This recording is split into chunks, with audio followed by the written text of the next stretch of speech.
Good afternoon, girls and boys. Oh, okay. Well, good afternoon, girls and boys of all sizes. Parents, thank you so much for joining us today. We're so pleased to continue a tradition that we started last year where we are celebrating certain aspects of our community before our Board of Education meetings. And it's my privilege to open today's meeting as a kickoff to our school year because we get to celebrate two really important things: graduating from high school and coming into kindergarten. Oh my gosh. Now, I will say this. I did warn our Board of Education members that there were some wild animals in this space and that there were tigers here. Do we have any tigers that are here? Oh my gosh. The Tigers from Twin Brook Elementary School are here. This is so exciting. We are all fanning over this. But first we want to do a couple of recognitions. And our first recognition has to do with our summer graduates. We're going to have a board member come up and say a few words, and then we're going to make some recognitions, and then we are going to close things out by celebrating our kindergartners. So first up to talk about our summer graduates is board member Carla Silvestri.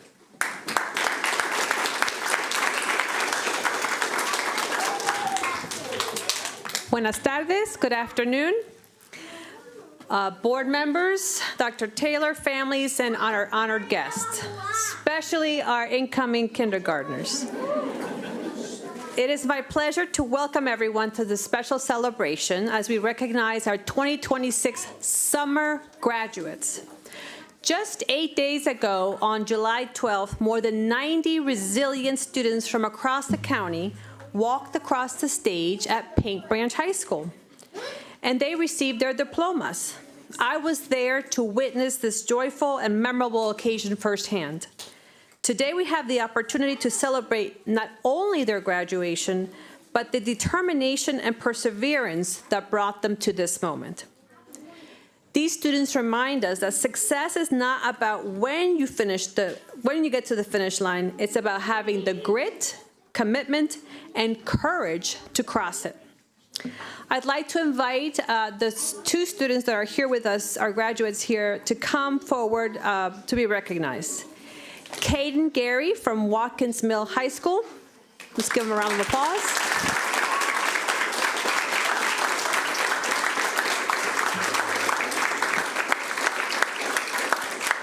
Caden took an accelerated path, graduating a year early as he prepares to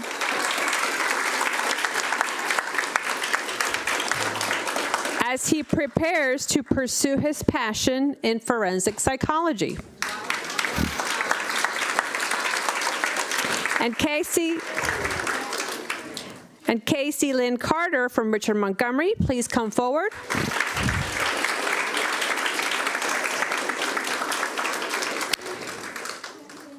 Balanced work and academics while completing high school early. She will continue that journey this fall by studying finance at Montgomery College.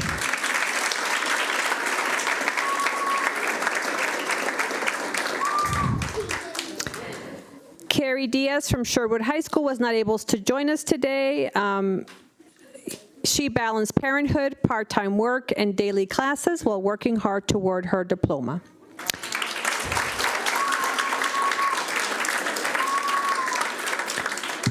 These students follow different paths, but they share something important: strength, perseverance, and an unwavering commitment to their future. I would also like to invite Dr. Lakeisha Lashley, who has led these vital pathways for our students through the summer program, and her stellar team, Jennifer Strobel, Jennifer Granados, and Veronica Matthewson. Please come forward.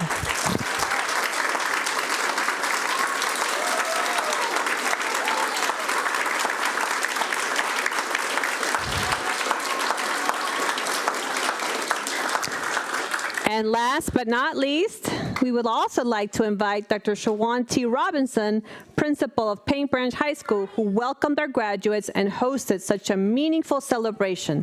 Please join us.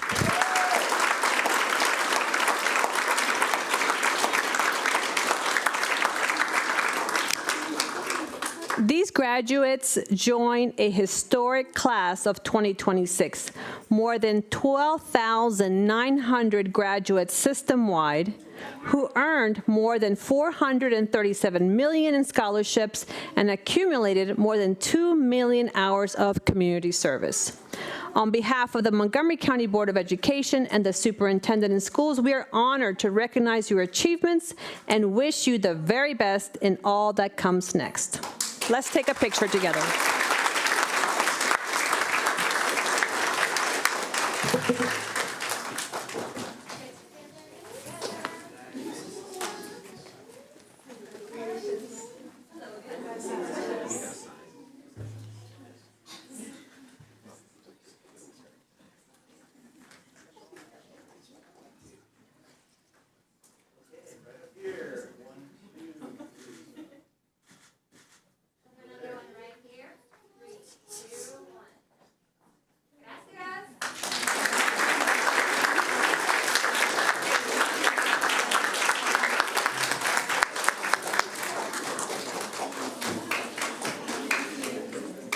Thank you, Ms. Silvestri. We have another group of students who's very eager for this next part to occur. And to kick this off and to help us celebrate is the President of the Board of Education, Grace Rivera-Oven.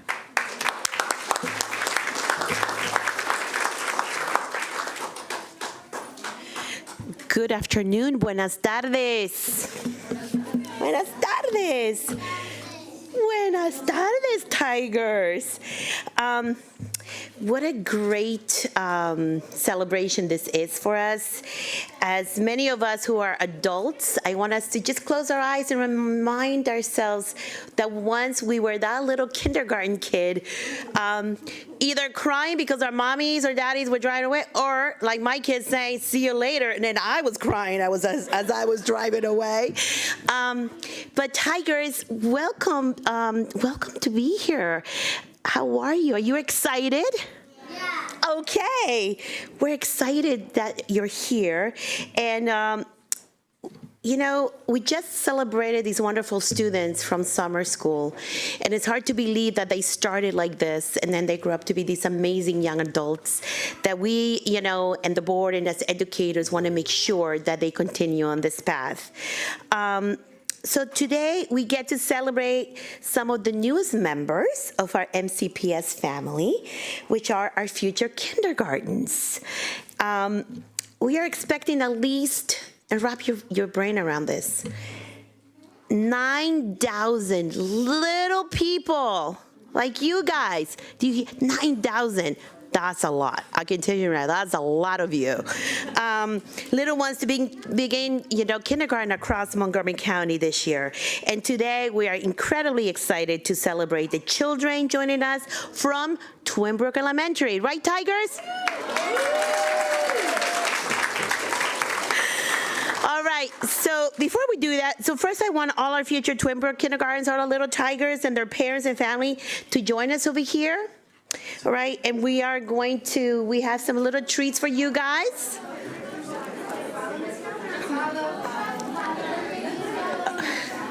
Oh yeah, this is gonna be fun.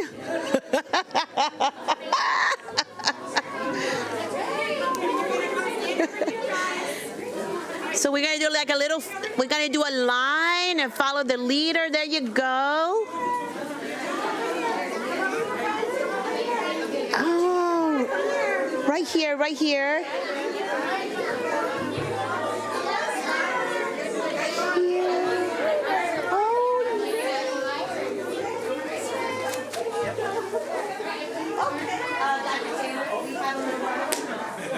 Behind you.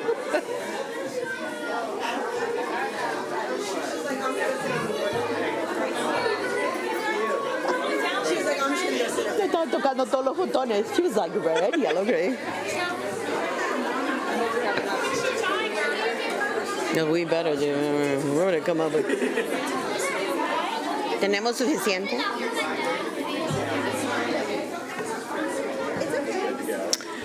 All right, guys, so.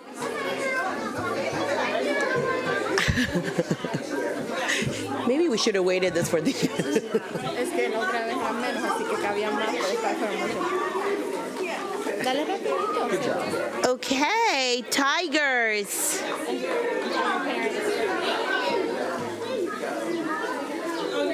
So.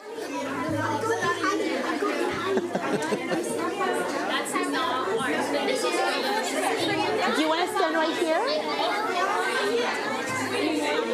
Gracias al staff y a todas las familias que estamos emocionadas. So familias of our new kindergartens, I just want to say thank you to the families because you're going to be entrusting us for the next few years, 12 years of your children's lives, to MCPS and our wonderful educators. As you can see, we have amazing educators in MCPS and teachers. The profession is an amazing profession that it is really a calling. And I just, look at all these little smiling faces that on Tuesday you get to start school, and I cannot wait to go and visit you in your classroom, okay? Make sure you say hi when I go, all right? And I just want to say, where is our principal? Oh, there you are. Ms. Kilner, I have had the honor of visiting your school more than once, more than twice, a few times. And just like other schools around the county, Twin Brook is such a loving environment for our children. And I just want to say to all our kindergarten teachers, our para-educators, our principals in all our schools, our elementary schools, thank you, muchas gracias for opening the doors, for making their lives special this year. I think we can all remember our kindergarten teacher and what a loving experience that was. So I just want to say, can we applaud this wonderful personnel and our kiddos?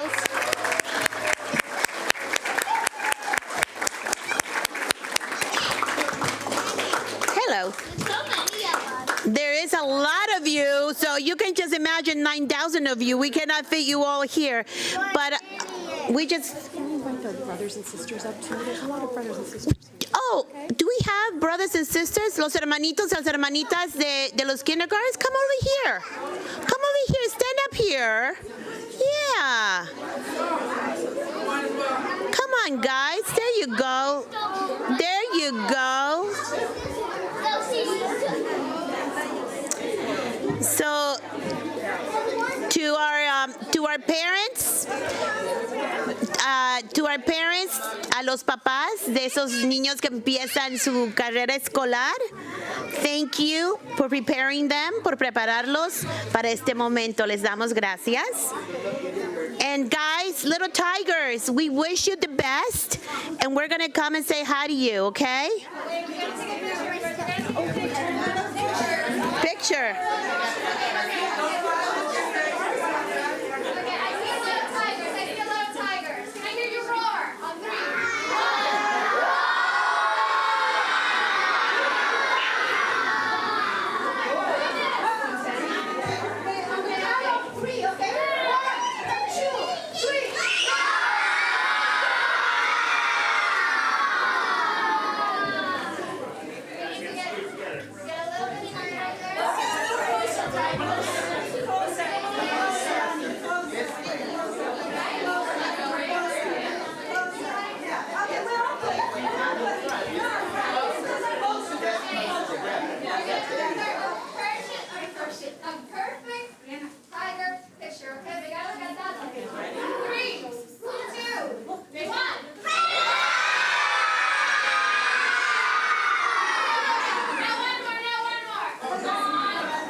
Good afternoon, buenas tardes, and welcome to the August 20th, 2026 Board Business Meeting. Welcome to our board members, MCPS staff, and members of our community who are joining us here today. And to those who are watching this via live stream, like my mom, Graciela. Hola, mami. Let us begin by standing for the Pledge of Allegiance. Our flag is in the back. I pledge allegiance to the flag of the United States of America and to its republic for which it stands, one nation, under God, indivisible, with liberty and justice for all. Thank you very much. I will now ask my colleagues to please introduce themselves. I will start on my right. Good afternoon, Laura Stewart. I'm from District 4. Good afternoon, buenas tardes. Carla Silvestri, School Board Member at Large. Good afternoon, everyone. Julie Yang, District 3. Good to have you here. Good afternoon, Brenda Wolf, District 5. Good afternoon, Rita Montoya, Board Member at Large. Good afternoon. I'm Natalie Zimmerman, representing District 2. Good afternoon, Lul Dawit, student member. Thank you very much, colleagues. Is there a motion to approve the revised agenda? Motion. Second. There is a motion, a second. All those in favor, please raise your hand. And that is unanimous. And welcome to our SMOB member, Mr. Dawit. Thank you. It was great to have you. This is your first board meeting, so bienvenido. Beginning with today's meeting, to make Board of Education meetings more accessible and inclusive for our diverse communities, we will offer simultaneous Spanish interpretation during the board's monthly business meetings and also the work sessions. Members of our community will be able to follow these meetings live in Spanish through MCPS cable channels and the MCPS YouTube channel. I also want to remind our community members that interpretation services are available upon request for any board business meeting or work session. Requests for interpretation should be submitted at least 10 days before the meeting date. This interpretation service is available only to community members attending the meeting in person. We are very pleased to expand access to these important public meetings and help more members of our community stay informed, engaged, and connected with the work of the Board of Education. Now I'm going to say this in Spanish, so bear with me. Con el objetivo de brindar un mayor acceso a la información y hacer las reuniones del Consejo de Educación más accesibles e inclusivas para nuestras diversas comunidades, quiero anunciarles que a partir de hoy, esta reunión, estaremos ofreciendo interpretación simultánea al español durante las reuniones mensuales de negocios y sesiones de trabajo del Consejo de Educación.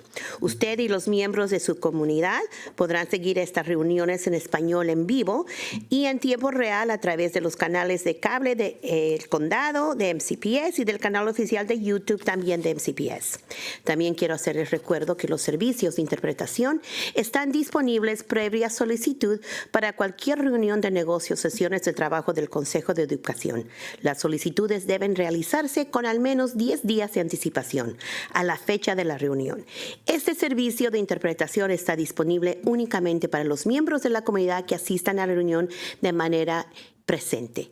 Esperamos que esta nueva opción facilite el acceso a estas importantes reuniones y permita que más miembros de nuestra comunidad se mantengan informados y participen y se conecten con el trabajo del Consejo de Educación. Thank you. The next item. Verhoeven. Yes, ma'am. Just a point of clarification. You said at the end there that anyone can come to the board meeting and request, with 10 days' notice, request interpretation of the board meeting in any language. Is that correct? Correct. I just wanted to clarify that because there was an announcement about Spanish, but there's also anyone can request. Anybody who needs In interpretation. any language with 10 days' notice to They have can interpreter request here it. in Absolutely. their language. Thank you. Yes, thank you. Thank you to my colleague for that clarification. All right, we're going to be moving now to agenda item 5.1. This is recommended appointments. This is a very nice part of the agenda. Dr. Taylor?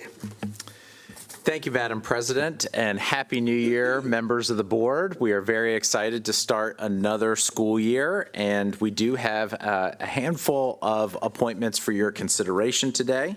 When I call your name, if you could please stand while we say some wonderful things about you, and while the board considers your appointment. First for consideration is Mr. Peter Crable for the position of Director in the Department of Facilities Operations.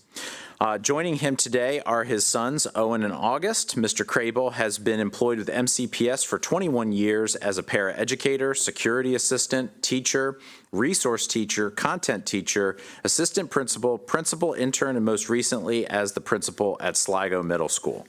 He is looking forward to joining the Department of Facility Operations to support the work of delivering high-quality operational services and operational excellence across the district. Shout outs to his wife Jenna and his daughter Pearl, who are watching online.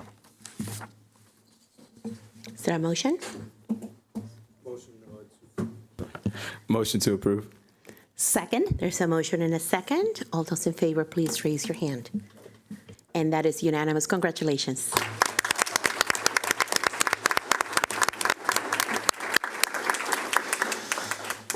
The next person for consideration is joining us virtually, and she's a familiar face around these parts and has been integral in our work for program design, Miss Ebony Langford Brown, for the position of Supervisor of Elementary Mathematics in the Department of Curriculum and Instruction.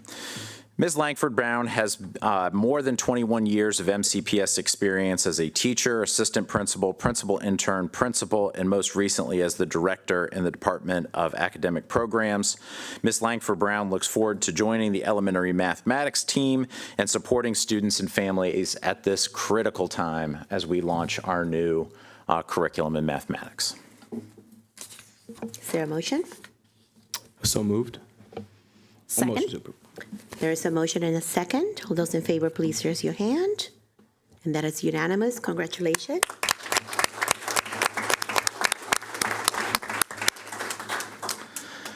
Next for consideration, Mrs. Terrell Noeasy for the position of principal at Flower Hill Elementary School.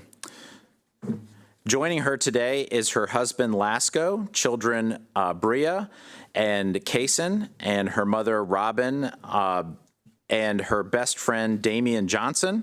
Miss Noeasy has been employed with MCPS for 12 years as a music teacher, consulting teacher, assistant principal, and most recently as the acting principal at Flower Hill Elementary School.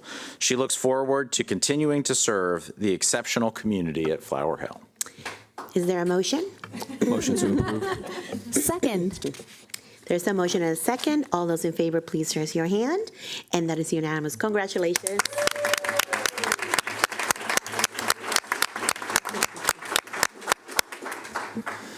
Next for consideration is Mrs. Joan Stump for the position of principal at Pinecrest Elementary School. Joining her today is her husband, Freddie. Mrs. Stump has been employed with MCPS for 23 years as a teacher, literacy coach, content specialist, assistant principal, and most recently as a principal intern at Forest Knolls Elementary School. She looks forward to joining the Pinecrest community as their principal and leading them into the next generation. There's a motion. Motion to approve. Second. There is a motion and a second. All those in favor, please raise your hand. And that is unanimous. Congratulations.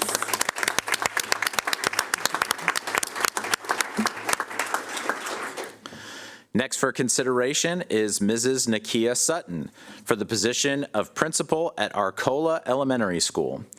Mrs. Sutton has been employed with MCPS for 26 years as a teacher, consulting teacher, assistant principal, and most recently as the assistant principal at White Oak Middle School. She looks forward to joining her new home as principal at Arcola. Shout outs to her parents for ensuring that she had the opportunities to further her education, and to her husband, son, and daughter for keeping her grounded and young at heart. Is there a motion? Motion to approve. Second. There's a motion and a second. All those in favor, please raise your hand. And that is unanimous. Congratulations.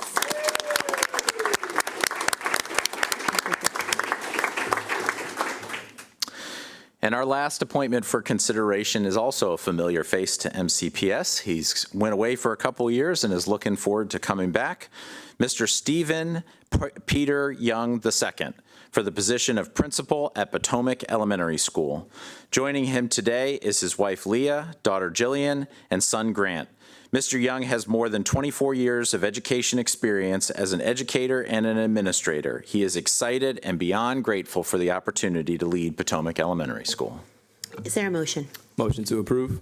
Second. There is a motion and a second. All those in favor, please raise your hand. And that is unanimous. Congratulations.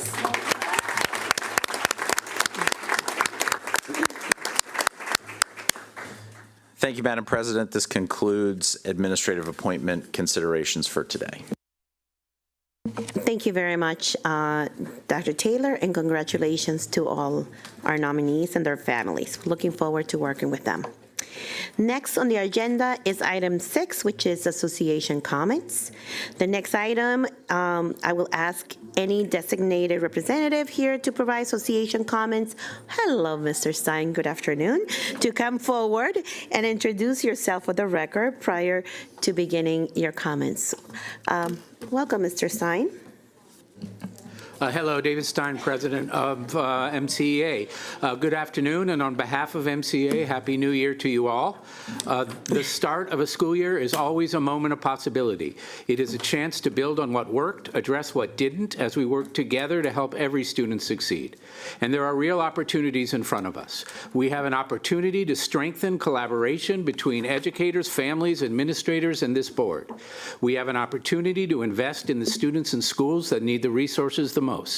And we have the opportunity to ensure that educators' voices are part of the decisions that shape our classrooms, particularly as we continue contract negotiations with MCPS.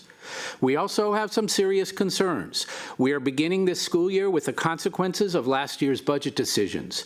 More than $36 million in cuts have changed the staffing and services available in our schools. Educators are being asked to do more with fewer colleagues and fewer resources. Students and families will feel these changes. We are particularly concerned about the impact on special education, student support services, school safety, and our schools' abilities to provide the individual attention that students deserve. But despite these challenges and the ones that we will face this year, MCPS must continue to provide the level of education that our students need and our community expects. MCEA is ready to be a partner in that work, and we will also be an advocate. We will continue to speak honestly and publicly about what is happening in our schools, to listen to educators, and to fight for the resources our students and educators need. This pre-service week, I've been visiting dozens of schools and work sites.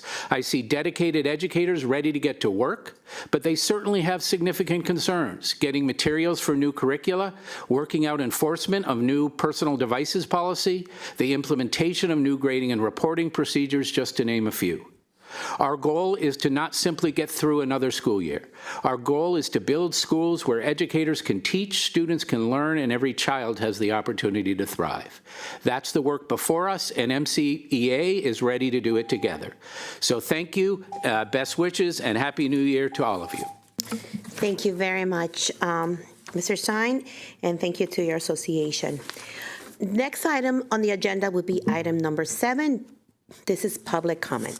The next item, while the board encourages public input on policy, program, and practices and will consider the comments received, it is not the board's practice during its public meetings to respond to questions, provide comments back, or take action on the issues raised. This is a public meeting, and the board expects the conduct of all speakers and members of the audience to be within the bounds of proper etiquette. Inappropriate personal remarks, rude retorts, or other such behavior is out of order and will not be tolerated. Those who demonstrate disruptive or disrespectful behavior during public comment may be asked to leave the room.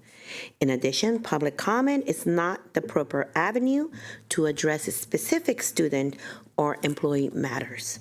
Such matters should be directed through the complaint or appeal process. Each speaker has 2 minutes to deliver comments. When your name is called, Please come forward, press the flop button, speak clearly into the microphone. A yellow light and a single beep indicates you have 30 seconds remaining. A red light and repeating beep signals that the time has expired.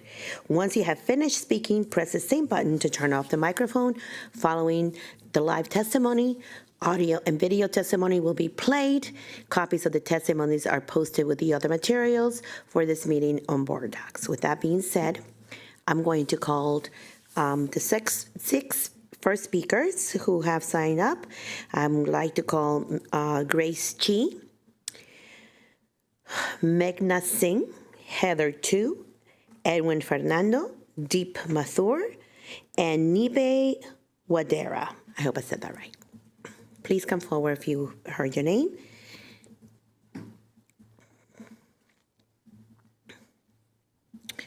Okay, have a seat. Welcome. We will start on the right, I believe, with Grace Chi. Go ahead.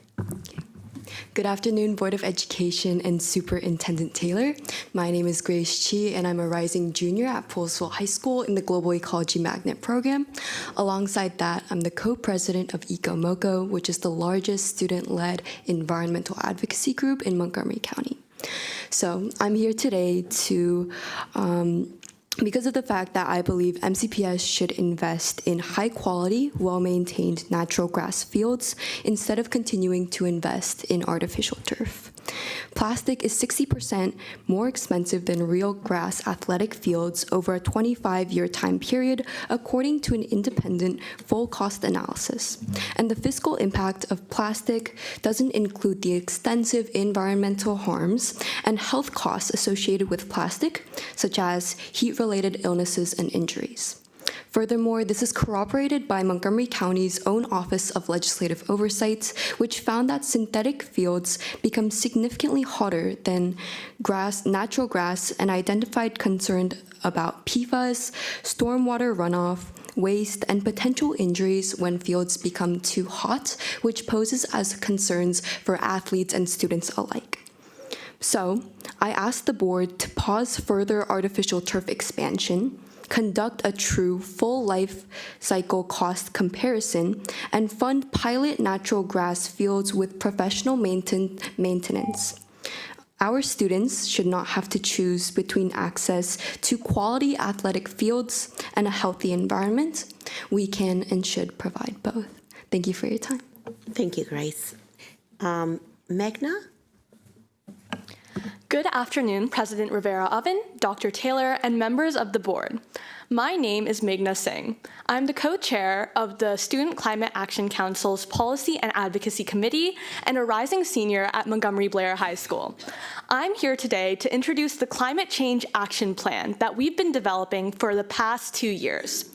It's intended to serve as a comprehensive roadmap for MCPS to meet its climate goals.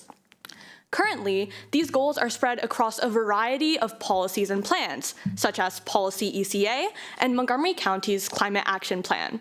While these documents establish important and ambitious climate goals, MCPS does not yet have a single implementation plan that brings them together and maps out how to actually achieve them. The CCAP is designed to fill that gap by translating those broader goals into more actionable measures, tailored specifically to MCPS's current infrastructure and operations. The CCAP is organized into 8 pillars of core climate action concepts, covering areas such as low-carbon buildings and transportation to environmental education and food waste reduction.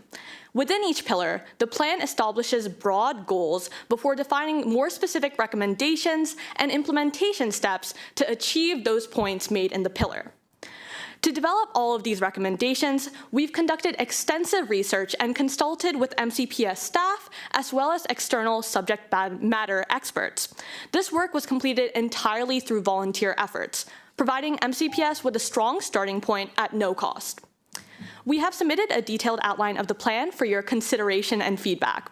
We welcome any further engagement and discussion with the board so that together we can hopefully develop it into an official policy to be adopted by the board. Thank you so much for your time. Thank you very much, Meghna. Heather Tu, I don't think is here.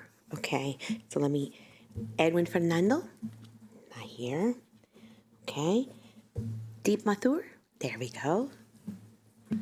Good afternoon, members of the Board of Education and Dr. Taylor. My name is Deep Mathur, and I'm a varsity track athlete, and I serve as EcoMoco's Advocacy Director.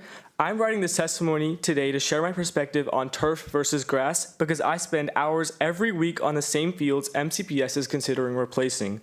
As a student athlete, I know how much the field underneath you matters, and I know what it feels like to walk out onto a field in the middle of a hot practice and just want to get through a workout. But when that field can reach to 140 to 170 degrees at the surface, heat is no longer just uncomfortable, it becomes a safety issue.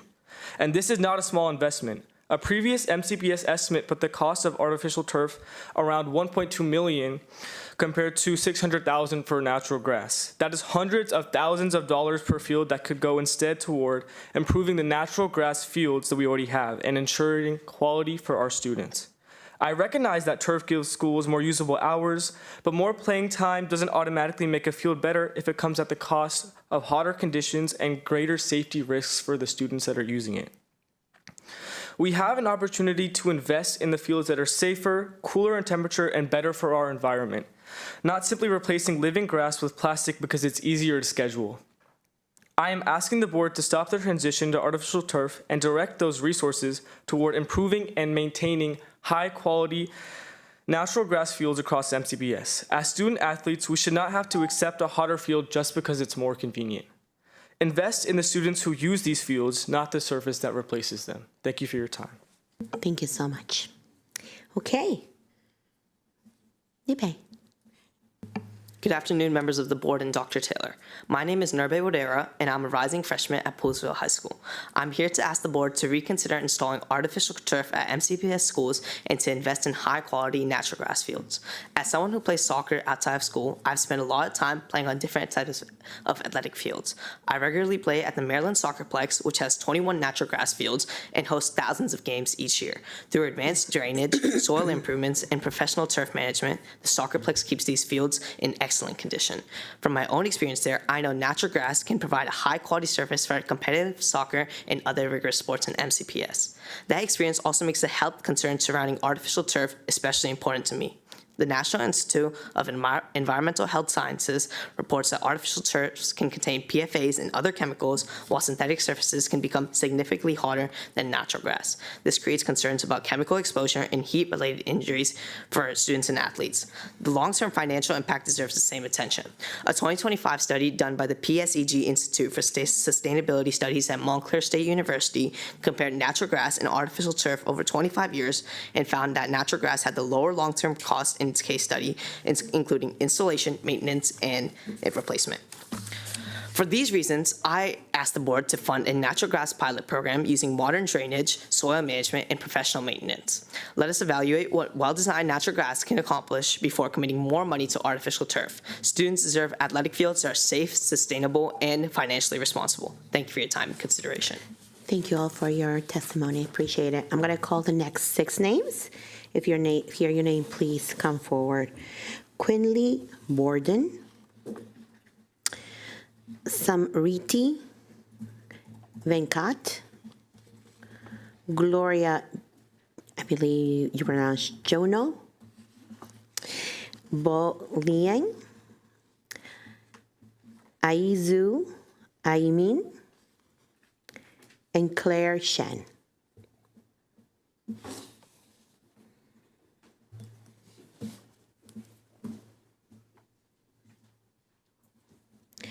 Okay, can we start with Quinley, please? Good afternoon, President Rivera-Oven, Vice President Wolf, Dr. Taylor, and members of the board. My name is Quinley Borden, and I'm a member of the Student Climate Action Council. You previously heard Meghna explain what the Climate Change Action Plan is, and now I want to emphasize the need for this plan. MCPS has made incremental progress on climate change. However, we are still behind our stated goals outlined in Policy ECA Sustainability. Specifically, this policy calls for an 80% reduction in greenhouse gas emissions by 2027 using 2005 as an emissions baseline. Pending new data scheduled to be released this year, the most recent publicly available data from 2022 shows that we've only roughly achieved a 20% reduction in emissions.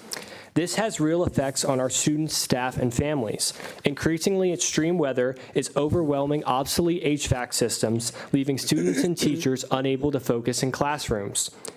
A climate change action plan addresses pressing operational problems in addition to environmental concerns. Furthermore, adapting to climate change will require a major investment regardless of whether we plan for it or not. It is in the best financial interest of the district to have a comprehensive framework for these commitments rather than consistently putting them off, by which point costs will have risen and problems will only have compounded. A plan that is forward-looking while retaining flexibility is essential for MCPS to meet its admissions targets, deliver an excellent experience to students, and safeguard the district's financial future. This is an opportunity to strengthen our district operationally, fiscally, and environmentally. I ask the board's Policy Management Committee to take up this climate change action plan. Thank you for your time. Thank you, Quinley. Samriti? Good afternoon, Superintendent Taylor and members of the Board of Education. My name is Simriti Venkat, and I'm a senior at Northwest High School, and I'm with EcoMoco, the county's largest student-led environmental nonprofit. I'm here today to speak about MCPS's use of synthetic turf and why natural grass should be given a greater consideration in future field decisions. One major concern is heat. Montgomery County's Office of Legislative Oversight found that synthetic turf can reach temperatures between 140 and 170 degrees on hot, sunny days. As someone who has played both lacrosse and field hockey, I've played games on both surfaces, and the difference in heat on turf is noticeable. When students are spending hours outside competing on these fields, the type of surface they are playing on matters. There are also major environmental differences between the two options. Synthetic turf can contribute to microplastic pollution as its materials break down over time. Natural gas instead helps absorb stormwater, reduce runoff, cool the surrounding area, and support healthier soil. These are environmental benefits that should be valued when MCPS decides how to develop and renovate school fields. Natural grass also deserves to be evaluated at its best. A well-maintained grass field with proper drainage and consistent care can provide students with a high-quality playing surface while also supporting the surrounding environment. For a school system that serves thousands of students and manages such a large amount of land, these individual field decisions add up. Choosing natural grass when possible is an opportunity for MCPS to reduce plastic use, improve stormwater management, and create cooler outdoor spaces for students. I'm asking MCPS to prioritize high-quality natural grass fields and make environmental impact a central part of future field decisions. Thank you. Thank you very much. Gloria? Good evening, Board of Education and Superintendent. My name is Gloria Jamo, and I serve as the treasurer for EcoMoco, and I'm also a rising senior at Northwest High School. I'm here today because of the risks posed by artificial turf fields to students like me.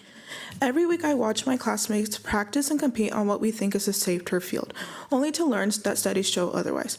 According to Washington University in St. Louis, high schoolers are 58% more likely to be injured on artificial turf than grass fields, and the harms don't just stop there. Students experience turf burns which are more severe and deeper than any scrape on grass, and heat reflecting off turf surfaces on already warm days with surface temperatures that can run over 100 degrees hotter than natural grass. These fields also carry a real environmental cost. As turf breaks down from the sun, weather, and everyday use, it sheds microplastics and chemicals like PFAS, also known as forever chemicals, into our soil and waterways. Turf also seals the groundwater, so rainwater can't soak in the way it does with grass. That means more storm runoff and localized flooding risk instead of natural filtration. And because turf traps heat instead of cooling the air the way living grass does, it adds to the urban heat effect in our own neighborhood. I'm not asking the board to ignore the reasons why turf was chosen in the first place, but I'm asking you to weigh those reasons against what is actually costing students' health in our environment. Please consider natural grass alternatives, or at minimum, an independent health and environmental review before more fields are replaced. Our safety in our environment should not be secondary to convenience. Thank you. Thank you so much. Bo Liang is not here, correct? Okay. So then we're going to go to Aizu. Is that how you say it? Okay. Good evening, board members. My name is Aiza Amin. I'm a rising sophomore in Montgomery County and a county affairs deputy in Ecomoco. Before learning about this issue, I honestly didn't think much about what our school athletic fields were made of. A field was just a field to me. Once I learned more about plastic turfs and natural grasses, I realized this decision can have a much bigger impact on our community and environment than I thought.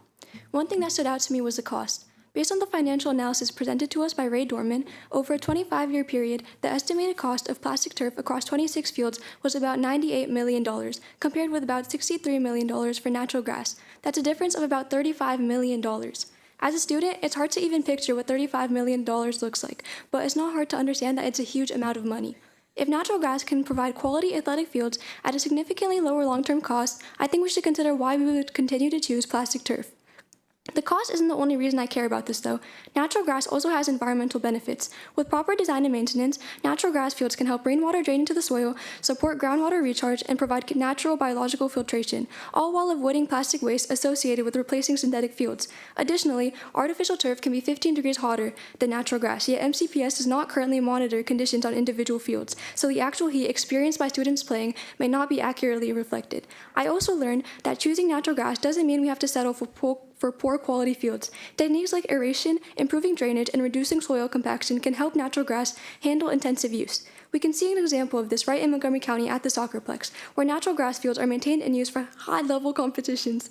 I'm early in my high school journey, but my generation will live with these decisions for a long time. I want to know that when there's an option that can benefit our environment while also potentially saving millions of dollars, we are willing to really consider it. Therefore, I respectfully ask the board to pause new artificial turf commitments, require life cycle cost and environmental analysis, and instead prioritize high-use, properly designed, and well-maintained natural grass fields. Thank you for your time. Thank you, Isa. Claire? Good afternoon, Board of Education members and Superintendent Dr. Taylor. My name is Claire Shen, and I am an advocacy director at Ecomoco and a junior at Poolsville High School. I'm here today to express my concerns about replacing MCPS fields with plastic turf installations. As part of the FY27 capital budget, 4 high schools will begin artificial turf installations next school year, among these being Poolsville High School. As a Poolsville track athlete, I have spent countless hours training and competing on our athletic facilities. I know firsthand how important safe playing surfaces are, and I believe that every student deserves a field that prioritizes their safety. This being said, the implementation of synthetic fields would put the health of student athletes at risk. Unlike real grass, which provides natural cooling, artificial turf can trap heat and reach dangerous temperatures. These fields also cause higher injury rates and can be extremely harmful for children and adolescents due to their toxic chemicals. Furthermore, synthetic fields create significant long-term financial costs. Artificial turf needs to be replaced once every 10 years, costing MCPS $1 million per replacement. In fact, studies have shown that over the course of 20 years, artificial fields can become 60% more expensive than natural grass. Well-designed and professionally maintained organic grass fields can provide durable, safe, and cost-effective athletic surfaces. Therefore, I urge the Board of Education to pause additional turf installations until comprehensive studies are conducted that compare the long-term costs and impacts of both synthetic and organic fields. Thank you. Thank you, Claire. Appreciate all you guys' testimony. I am going to call the next speakers in person. If you hear your name, please come forward. You guys can go back to your seats now. Carrie Whitcop, Mickey Chandra, Sebastian Gordon, Sheldon Fishman.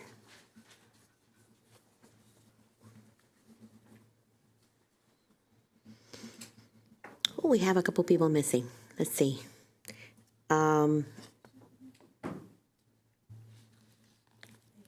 I'm ready. If you can push the button in the front there. Yes, and state your name. Thank you. I'm Carrie Whitcop, and I represent the Sierra Club today. Okay. I first want to say I am so impressed with our student advocates. Really, really great. So anyways, I'm testifying on behalf of the Montgomery County Sierra Club and myself. I'm the mother of 3 MCPS graduates and a former chair of the MCCPTA Health and Safety Committee long ago. The Sierra Club strongly opposes the installation and the funding of any synthetic turf. On August 11th, the MCCPTA with Sierra Club and many others presented a webinar explaining the problems with plastics fields. We offer a solution. Many of you were on vacation and unfortunately unable to join us, so we recorded it. I do hope you view it in full before you make a decision to install plastic fields at our schools. To begin, the MCC-PTA Health and Safety Co-Chair read the resolution against plastic fields. This resolution passed the PTAs overwhelmingly in January 2026. This powerful opposition represents hundreds of parents. Second was our medical expert, and she laid out these health and equity problems associated with plastic fields, and you've just heard a lot about those. Joint injuries, long-term recoveries, endocrine problems, dangerous infections, and heat-related illness, serious irrevocable harm to the environment. And in fact, the proposal for Poolsville includes an extra $1 million for mitigation. Okay, next, most important, we had a panel of grass experts. They demonstrated we can grow grass, which is high use, long-lasting, and organic, and can support the hours of play needed for the county school athletic and PE programs. MCPS uses numbers for the numbers that they use for plastic play, they're inflated. The University of Maryland is on the cutting edge of grass turf research, and they are willing to share their expertise, help you develop RFPs for natural grass, and help every step of the way, growing grass and maintaining grass fields. I have more on equity. I'd love to speak to you longer, but you can read my testimony. Thank you, Ms. Whitcup. And we do have your testimony. Please do watch the webinar. It's compelling. Appreciate that. Okay, next. Please identify yourself. Yes. Hello, my name is Sheldon Fishman. First, I want to address members of the audience and the audience up there who are disappointed that the HVAC in their school is being delayed or that other critical capital projects are being delayed. Please join me and County Executive Elrich in asking the Board of Education to reallocate $34 million in capital spending to your HVAC and other projects cut from the current capital funding. The board can reject any contract that purchases a plastic sports field and instead of a grass field, and can direct MCPS to bid that contract again, and that any future solicitations for playing fields require cost-effective, state-of-the-art grass fields. Yesterday, the county executive reiterated that MCPS should not buy any more plastic fields, but should buy only state-of-the-art grass fields. Members of the Board of Education, in addition to saving initial capital costs by buying grass fields, you will also avoid unfunded capital expense to remove, dispose, and replace every new purchased plastic field in 8 to 10 years. As a biostatistician, a dad of 4 MCPS athletes, grandfather of 2 current MCPS athletes, I am more concerned about, I'm very concerned, committed to advocating for grass fields, and I won't repeat anything that has already been said so much better by the students. Thank you for your attention. Thank you very much, Mr. Fishman. I will now, we have some testimonial video, so I'm going to ask our staff to, we have, thank you. We have Siddharth Harish Shankar. Do we have their testimony? Hello, members of the Board of Education. My name is Siddharth Harshankar, a rising junior at Poolsville High School, and I serve as the co-president for EcoMoco. Grass versus turf fields is a highly debatable topic, but I would like to talk about my experience as a student and why grass fields are better. I can always sit here and talk about the health effects of plastic turf fields, such as how it is a heat island and how students regulate heat poorly compared to adults, or how studies have shown an increase in PFAS, a forever chemical linked to cancer, on students' skin after they played on plastic turf. But I'd rather talk about our future as students and as a planet. Let's first take a look at a key example. Europe. In a scoping review, artificial turf has been estimated to release 16,000 metric tons of microplastics into the European environment every year. That's equivalent to 1,333 MCPS school buses. Alongside that, 15% of all plastic pieces larger than 5 millimeters found in surveyed sea surface waters are a result of plastic turf fields. I implore you, as a body that directly affects our future, please don't make decisions that affect our environment so drastically. As a student, I have seen major injuries be inflicted on plastic turf fields. One of my fondest memories is playing soccer with my brother when I was younger. I would skid on the field on grass fields and be perfectly fine. But the one day I decided to go to a plastic turf field, I got a wound that is still scarred to this day. This is not a one-case scenario. National Center for Health and Research has stated that plastic turf fields are more prone to injuries. Wounds can take 2 to 3 weeks more to heal, and plastic turf fields carry a lot more bacteria, which in turn results in infection. As EcoMoco is a co-signer to the Real Grass and Healthy Kids Coalition letter, I ask you to take 3 steps moving forward. Number 1, conduct an independent study on the financial aspects of grass versus plastic turf fields in a span of over 25 years. Number 2, work with students to understand their perspective. And number 3, acknowledge the health impact. Thank you very much. Can we now have Marble Nabeen's testimony? Hi, my name is Merval Nabeen, and I'm a part of EcoMoco, an organization that focuses on environmental sustainability in Montgomery County. Today, I will be speaking in opposition of installation of synthetic turfs. Let's strictly look at the facts. Synthetic grass poses many environmental and physical risks that we cannot simply ignore. Unlike natural grass, synthetic grass cannot transpire moisture, causing it to trap immense heat, and with global temperatures rising, the turfs are not getting any cooler. Instead, we are creating little heat islands. Synthetic grass also shed regularly, causing for microplastic to enter our watersheds and waterways, which affect local insects and other microorganisms that rely on these watersheds to survive. But the destruction doesn't just stop at the environment, but every dollar spent on plastic grass is a dollar wasted that could have gone to updated textbooks, teacher pay, or better structural building repairs. The board is treating synthetic grass as a permanent solution, but what it really is a multi-million-dollar cycle of waste. These plastic fields degrade and have to be replaced every 8 to 15 years. Where do these toxic plastic and rubber carpets go when they are done? They go to landfills, creating a compounding environmental debt that Maryland taxpayers will have to pay over and over again. We have far more urgent issues than replacing grass with plastic. Instead of throwing immense capital into decisions that create long-term destruction and risk, let's invest a fraction of that money into making maintenance of real grass more efficient and safe. Let's actually start working for the students instead of funding projects that will work against us in the future. Thank you. Can we also now play Jones Alex Muko? Good evening, members of the Board of Education. My name is Jonas Muko, a student at Poolsville High School, and I'm here on behalf of EcoMoco to urge you to reconsider your plans to continue the expansion of synthetic turf fields across MCPS. Currently, MCPS has synthetic turf at 12 high schools, 1 middle school, and 2 elementary schools. Now, they're proposing to expand this number and its footprint even further. But before investing millions more in plastic surfaces, the question is to be asked if this is the safest and most responsible choice for our students.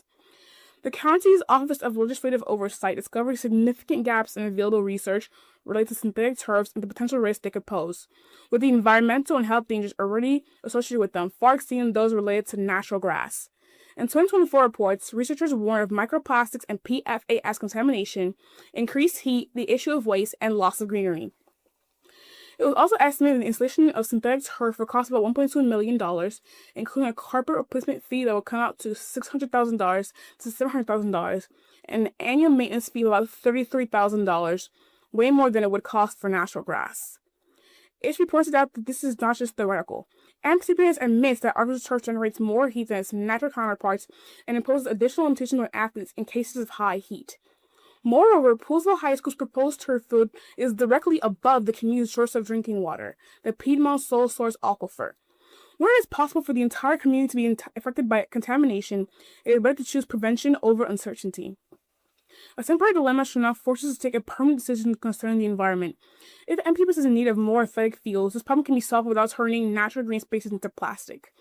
The board should refrain from the expansion of synthetic turf, take steps to invest in quality natural grass, and give an updated, transparent comparison of long-term impacts on health, the environment, and finances before further fields are approved.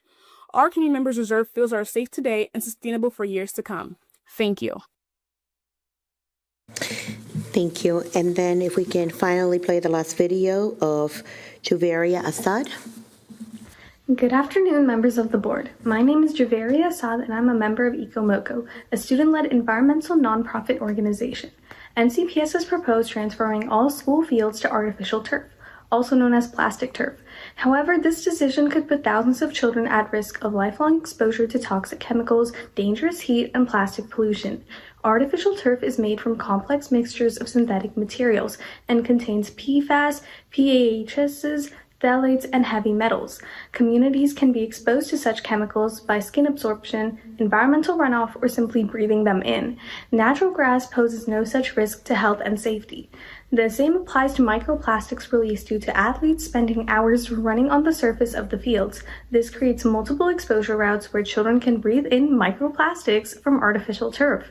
It is unnecessary to dramatically increase exposure to synthetic plastic materials, especially when the long-term health consequences aren't completely understood. Also, on hot sunny days, especially over the summer, artificial turf acts as a giant heat island.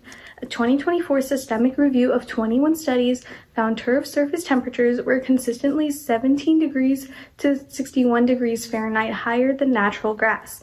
These fields are a hazard for athletic use during extreme heat. Finally, artificial turf in the long run is financially irresponsible. Before committing millions of dollars to a school-wide transition to artificial turf, MCPS must account for the entire life cycle cost. Artificial fields eventually wear out and require a replacement, while their specialized materials create additional maintenance, disposal, and end-of-life costs. I urge you to reject the widespread installation of artificial turf and protect our students. Thank you. Thank you very much. Before I read the next part, if the students, if you testify today and our friends for the Sierra Club, if you could stay until I'm done reading this, I appreciate that. So this concludes public comment. The board's next meeting to receive public comment is Thursday, September 10th. Online signups will open on Thursday, September 3rd at 6 p.m. In addition to online signups, same-day in-person signups are permitted when space allows, with allocated slots filled on a first-come, first-served basis. In-person signups will close 15 minutes before the start of the open session, or when slots are filled, and additional information regarding upcoming meetings can be found on the board's website. With that being said, I'm going to go first if there's no comments from my colleagues. This is first to the students. I am incredibly proud to represent you as your board president. It is not lost, and I'm pretty sure among my colleagues and Dr. Taylor and the teachers who teach you and your parents and members of the Sierra Club, how poised, how informed, how empathetic, you did your research, but how just incredibly your advocacy skills are, and I hope you use them in other areas as well, not just on this one. And this is exactly why many of us run for office for this position, because many people ask us, why do you do what you do with so little pay, with so much work and grief? Because you know what? You're worth it. You really are. You are worth every second of whatever we have to face, because these are clearly the results we want to see among our young people. And I am proud to say that we have amazing young people in this room today. With that being said, to our friends from the Sierra Club, I think you have some incredible future members. I hope that connection is made today, because I think this is, I don't want to lose this moment. When I see you guys on the right and I see them on the left, I want to see togetherness. We need these young voices, you know, to take us to the next level and the people that we are. And I want to thank you for your advocacy just as much. But, you know, we can agree to disagree. We can, you know, but this is really what makes our county such an incredible place to raise our children. And truly, thank you very, very much to both of you. With that being said, I believe Ms. Stewart, go ahead. I'd just like to say that we just had, I think, almost 20 speakers, at least 80% of them the youth. here, and all talking about our future environment that we will be leaving our kids and future generations. And I've never seen that before. So thank you so much for bringing this important issue up, because sometimes it gets lost in the sauce as we're moving forward. So thank you so much. I want to especially thank Quinley Borden, who I know has been working for a couple years on this climate action plan. There's Quinley. And raise your hand, Quinley. many hours spent, and I think they met almost weekly on this for a couple years. So I really hope we look at the policy, the plan, and see maybe we can build something on that, because they did a lot of work for us. And it's some really smart actions in there, so I can't wait to look into that. And as far as our grass advocates, there's been a couple points brought up. One is I don't believe we ever did a 25-year analysis before on the costs. So that is something I would like to see if we could do that. And also, some of the numbers in the past were more about the availability of our artificial turfs, because if you break it down with the hours over 365 days a year, it comes out to 10-point-something hours a day, over 10 hours a day. And I see the fields, and I don't see kids on there over 10 hours a day. So it would be great if we could kind of clarify, what did that number actually mean? Is it availability or is it actual use? Thank you very much, Ms. Stewart. With that, oh, hello, sir. Of course. I mean, you guys keep bringing it up. I actually can attest. I was a member of EcoMoco this past year, and like the amount of environmental stewardship they have like fostered for like the county, state, and even national on some occasions has seriously been unmatched. Thank you guys. Okay, thank you all very, very much. Appreciate it. With that, I'm going to move now to consent item number 8. I am requesting at this time to pull item 8.19. Are there any other additional consent items that my colleagues would like to get pulled? Seeing none, I will receive a motion at this point. Mr. Dowie? Motion to approve. Second. There is a motion and a second. All those in favor, please raise your hand. And that is unanimous. Turning now to item 8.9, Dr. Taylor, I believe that you have a revised solution? Yes, thank you, Madam President. We have some revised language for Latino Heritage Month that we would like to present for the board's consideration instead of resolution language that was used in previous years. And so we introduced that and have posted that for your consideration this evening. Okay, thank you, Dr. Taylor. Is there a motion, a second, to approve this item? Motion to approve. Second. There's a motion and a second. All those in favor, please raise your hand. Okay, and that is unanimous. That'd be great if you shared this with the community. Once we're going to be posted it. Thank you, Madam President. I've got a couple of announcements after your consent agenda adoption, if that pleases the board. Today, the board recognized 2 staff members who recently passed away, whose service and dedication left a lasting impact on our community. This evening, we would like to recognize Mrs. Donna M. Neal, who was a teacher at Pinecrest Elementary School, who served Montgomery County Public Schools for 26 years. The board also recognized Mr. Rianto Agus, a bus driver, bus operator at the Randolph Transportation Depot, who served MCPS for more than 8 years. We extend our deepest sympathies to their families, friends, co-workers, and the students that they served. They will be missed. The board also adopted 11 resolutions today, which is quite a few, that we will be celebrating over the next month and a half, and I'd like to illuminate them because this really is a month of celebration coming up in September, and it does kick off a lot of activity that we have going on in the school system. First, and this one is one of my favorites. The board recognized Attendance Awareness Month. That's right. Whether you're an Eco-Moco or not, you still have to go to school, and we're very excited to welcome you back next week. And not just your advocacy, but you in person showing up, emphasizing that consistent attendance does matter for student success. The second one is that the board designated September as African Heritage Month, celebrating history, cultures, achievements, and contributions of African communities in Montgomery County. This is always a rich celebration, and we're excited to offer this again. Third, the board recognized National Suicide Prevention Month, reinforcing the importance of awareness, prevention, and connecting students with families and necessary mental health supports. This is top of mind for all of us. We have some special events planned, in particular the second and third weeks of September, and some special announcements to go along with that.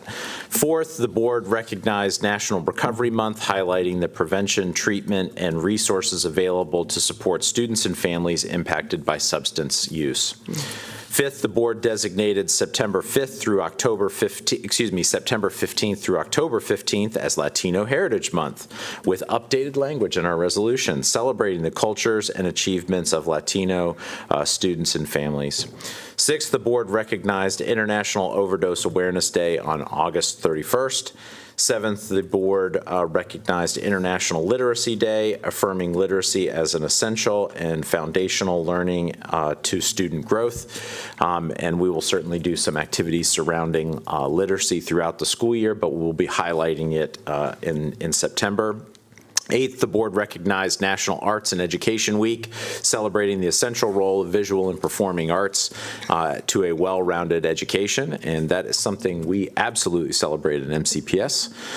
Ninth, the board recognized our National School National School Coordinators Appreciation Week, thanking our school-based coordinators for connecting students with families and resources, helping to remove barriers for student success.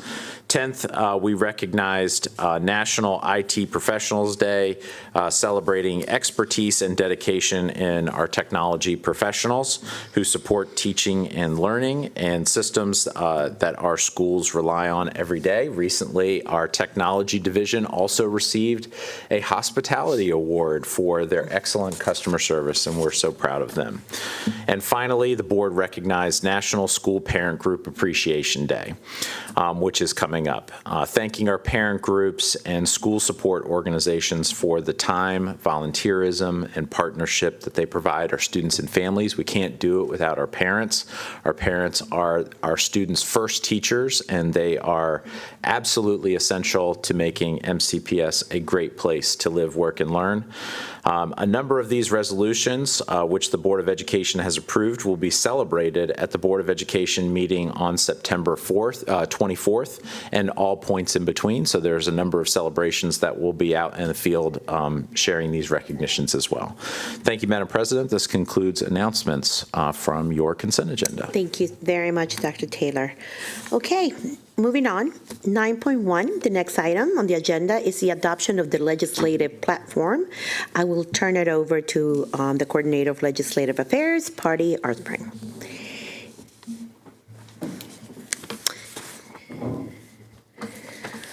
And thank you to the young people for staying, by the way. I'm noticing. This is interesting. You should stay a little longer. You have no homework, so. Go ahead, Patty. Not a school night. It's not a school night, so. Go ahead, Patty. Thank you so much. I'm going to say good late afternoon, board members, Dr. Taylor. As you said, I am Patty Ersprung. I'm the Coordinator of Legislative Affairs for the Board of Education, and I am here tonight to present the board's proposed 2027 legislative platform. At the conclusion of the presentation today, I will ask you to formally adopt this platform through a board vote. So let's get started. So first, I want to just do a quick reminder about why we have a platform. This document sets forth the board's goals for the 2027 legislative session and reaffirms the board's foundational principles. These are the ideas and commitments that really ground the board's work.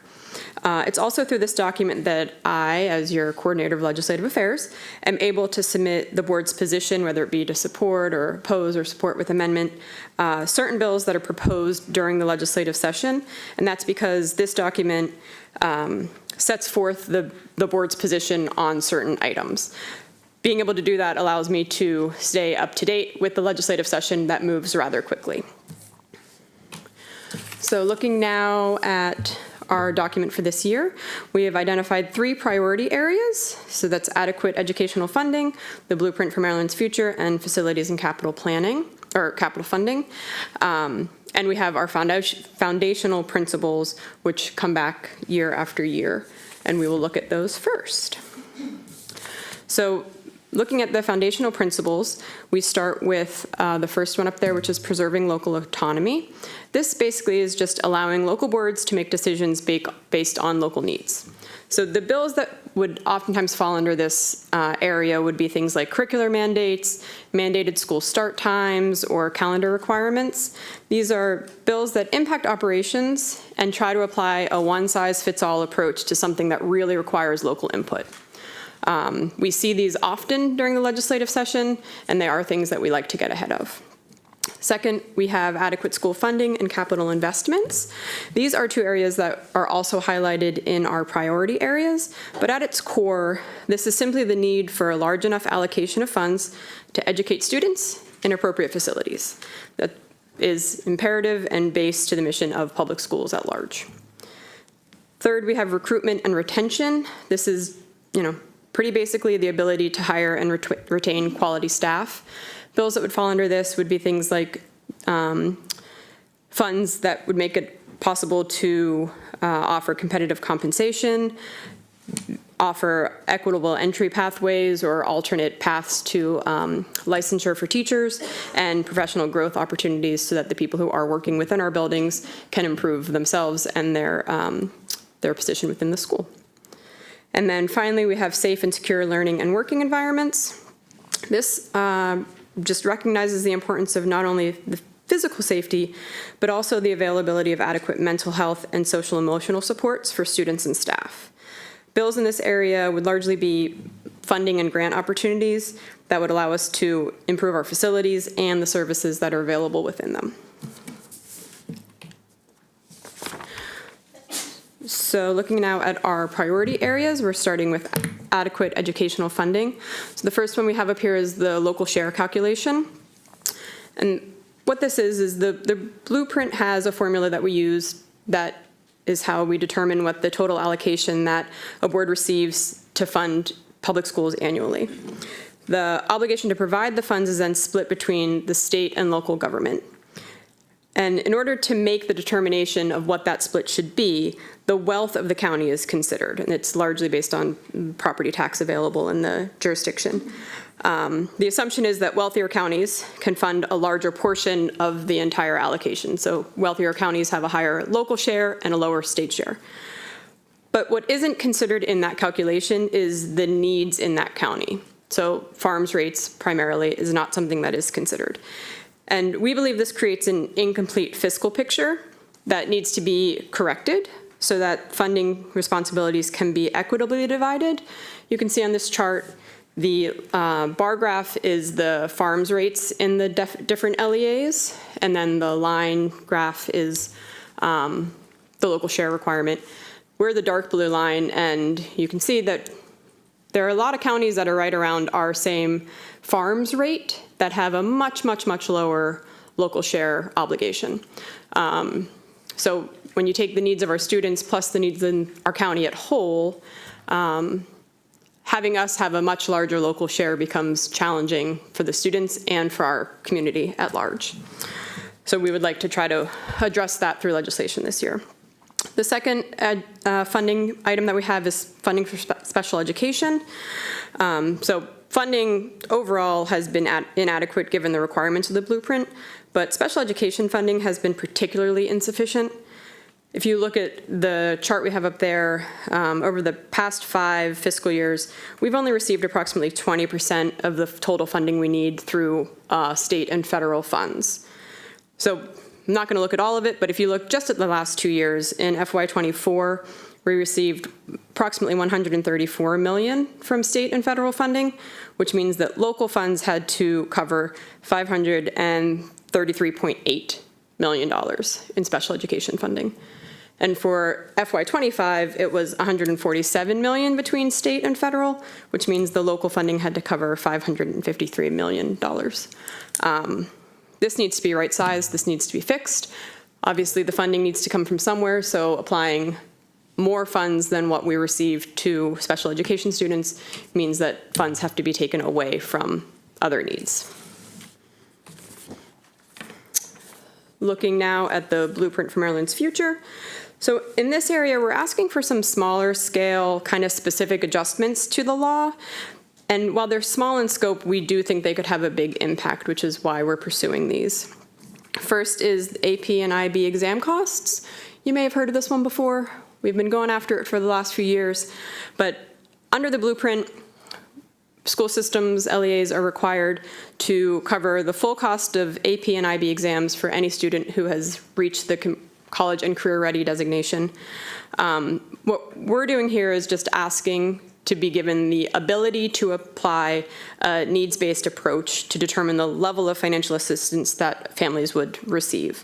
So families with the highest earning would pay full cost or most of the cost of the exam, and families with financial need would pay a portion or none. And there are guardrails within the legislation that we've brought the last few years to make sure that our lowest income families would have the full cost of the exams paid. And again, this would just be legislation that would allow county boards to implement this. It wouldn't require anyone to do it, so it would give that local flexibility that we're always looking for. Next is the Workforce Development Board collaboration. The blueprint requires that we collaborate, have an agreement with our local Workforce Development Board and the community colleges to provide career counseling services to students in middle and high school. In order to fund that program, a per pupil allocation is multiplied by the entire enrollment in our LEA in Montgomery County Public Schools, and that amount is provided to the Workforce Development Board. What we're suggesting is not to get rid of the collaboration. We know it works. We know that there's benefit to providing those services for students, but because the services are only available to students in 6th through 12th grade, the per pupil allocation should only be applied or multiplied by the enrollment in 6th through 12th grade. So that would allow us to kind of bring back some of the money and reallocate it, apply it to our entire student body or the elementary school students who aren't actually getting benefit from this program. The next one is has to do with the credential requirement for pre-K paraprofessionals. Starting next school year, so 27-28, paraeducators that are assigned to pre-kindergarten classrooms will need to have either an associate's degree or a child development associate credential. This exceeds what is required for paraprofessionals broadly across the system. Earning these degrees, the associate's degree or getting your credential is costly. It costs at minimum $1,000 and could be more, and takes a lot of time.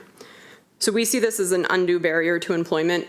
It delays getting into classrooms, it delays starting your career, and these are oftentimes some of our lowest paid employees, so the cost to obtain these credentials can be a major barrier for these individuals. So what we're suggesting is that MSDE develop an intensive professional development course that the employees would complete when they're first hired, and then there would be annual training every year that they would go through. We also feel that that is better positions them to stay up to date on practices and just knowledge to better serve the students. And this is also one that, that's kind of our thought on how it could be improved, but open to other ideas. And then the final one in this is the collaborative time, the teacher collaborative time. So a couple years ago, the governor put a pause on the requirement that the 60-40 split in collaborative time be implemented. When that happened, they did a hold harmless for the funds associated with implementing that program as it applied to at-promise students. So that's our special education students, our English language learners, and our comp ed, which is our poverty areas. So in doing so, the legislature acknowledged that they couldn't reduce funding in those areas, but they did allow a reduction in funding to the foundation formula, which is the base funding that every student is entitled to, including those groups, by the way. And what we said then and what we continue to say now is that limiting the funding that is available to educate these students is just not tenable. So while the collaborative time may be something that we can delay or push further out, we need the funding now so that we can continue to implement the program and all the requirements of the blueprint. And then our final area of interest deals with school facilities and capital funding. So there are two areas here. One is a Built to Learn 2.0. So back in 2020, the legislature passed a Built to Learn Act, which infused funding into a bucket that's available for capital improvements, and it is running out. So what we're suggesting is that we should kind of reincarnate this program, add additional funds to it so that school construction and improvements can really get underway. LEAs across the state have facilities issues that really need to be addressed, and there's just not enough funding available through the capital improvements budget. And then finally, this one's much smaller, but special funding for historic buildings. So in this area, we're just requesting that a little set aside, a little fund be created that would be specific, that LEAs who have buildings and properties that have historic designation could access to maintain those buildings. Maintaining a historic property has challenges. It could be more costly. So if there was this other fund that was available only to schools that have these properties with the additional needs, it would just benefit us to make sure that they stay adequate. We can restore them. We can continue to use them as the needs of the system require. So those are all the areas that we cover in the platform this year. You can see on this slide we have some important upcoming dates. The first one is not upcoming, it is today, and that date is to adopt the platform. So that's what we'll ask you to do when I'm done with my presentation. And then the other two are upcoming. One is September 14th, which is our legislative summit, and that is when we will officially introduce our legislative platform to our elected officials and discuss our needs, their interests for the upcoming session, and see where we can maybe partner to have some of these things addressed. And then January 13th, 2027, which is the first day of the 2027 legislative session. And although it sounds like that's far away, I assure you it is not. So that is all I have. If I have any questions, I would be happy to answer them. Otherwise, I would ask you to make a motion to adopt this platform. Is there a motion? Move to approve. Oh, I'm sorry. Sylvestre, you have a question? I do. You want to do it now or after the? Actually, it's after. It's after. So there's a motion. Is there a second? Second. Okay, there's a motion second to approve the legislative form. Is there any discussion, right? Go ahead. Thank you. Thank you for this legislative platform is largely centered around the blueprint, unlike other years. And so I think that's very relevant to our fiscal reality. Just as a reminder from the Fiscal Management Committee, our local share for FY27 is $68.9 million, so not a insignificant amount. And so we're looking for flexibility, as you outlined in this platform, to allow us to be able to fund these great initiatives, but also deal with our fiscal reality. Of the legislative platform items, what are the biggest biggest bang for the buck, for lack of a better word, in terms of the asks that we are putting forth? So the biggest impact would be if we could have the local share calculation adjusted. The local share calculation. If we were able to receive more state funding, we could better utilize the local funding we get. We'd have more flexibility in how we use it. I think the blueprint areas, like I said, although they are smaller in scope, I think that there's a real possibility that some of those could gain traction, and it might mean recapturing in total, $5, $10, $12 million, which in a budget our size may seem kind of smaller. It still would have a large impact on what we're able to accomplish as a school system. So, and then obviously, if I'm going to the next one, if we could get another Built to Learn so that we could address some of those facility issues, that would be, majorly, it would be very, very substantial. Okay. And again, the local share calculation is we pay more than other counties because it's not taking into consideration our farms rate, which is our children in poverty. Right. So we are one of 8 counties currently, or LEAs, that has a local share that exceeds the state share. So it's more than 50%. And while that impacts our overall funding, most certainly, where we really see it is with our compensatory education funding. So that's our poverty funding. In that area, only the 8 LEAs that have a local share that exceeds the state share have a local, have to contribute local funds to that program. But and for example, us, next year, or this coming fiscal year, we are entitled to $32 million under that fund. But locally, we have to cover $23 million. And other LEAs have no local contribution requirement. So if you look at Frederick County, our number is 68.3 and theirs is 44 points. I can't see that small. Can you explain for our viewing audience what that means? Why the big difference? So the local share is based, they have what's called a wealth equalization formula, and that is largely based on property value.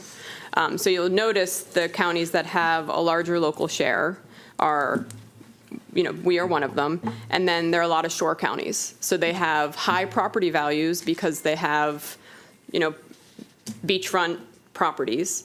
But, if you look at Worcester County, their local share is 112%.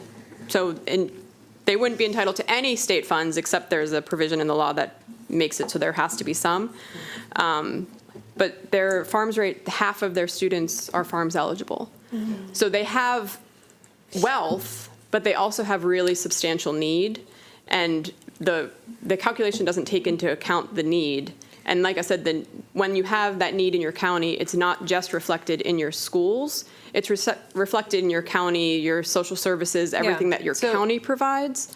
So not considering that in that calculation, I think it creates inequity. So because there is wealth in some counties, I guess they expect that we can tax that wealth in order to pay for this. That's always been the case. Yeah.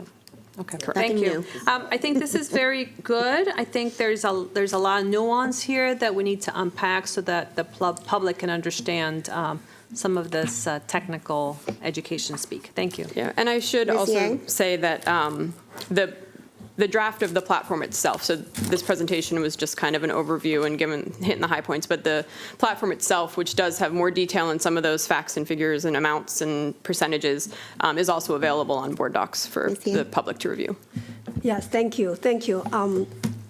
I believe this year's platform is less than our traditional education wish list, but more of like the physical sustainability as we look to future years. Coming out of several tough budget cycles, we are not walking away from the blueprint. We want to keep the promise, but we need to fix the mechanics so that we can continue to do this and it yields results for our students and doable for the counties. Now, as we talk about the things that we want, such as we want them to look at not wealth alone, right, to determine, to cannot be the measure of need to look at other things. I believe we need to come up, or do we already have some of the measures like that we can suggest the state to incorporate into the wealth formula? I think that's question number one. I think, we need to put our heads together. If we say the current formula is not working, like you stated just now, then what other factors we would like it to be incorporated? I think that's our task number one, okay, together with this ask. Second is, we are talking about recapturing some of the career development funds, right? Because elementary school students are not receiving these services. Can you tell me, or do we know, or the system can get back to us, how much that portion will be? So I don't have that information right now. I believe the total allocation that's going to Worksource Montgomery in FY27 is $9.8 million, and that's the per pupil allocation, which is $65.17 multiplied by our entire enrollment. I don't know what that number is if it's only 6 through 12, but that's something that we could certainly get for you. Yeah, so that will be helpful we have had these conversations before. I'm having deja vu right now because I thought the answer was that it's not, that it's only 6 through 12. Right. Correct? So I'm asking for the amount. Right. And I think we have had this conversation. We actually What? That will save us. Yeah. And I thought we got an answer last year, but we can look back. Yeah, that will be helpful because I'm not ringing. We can resurrect it, but I know we had it. I'm not ringing the bell for that number.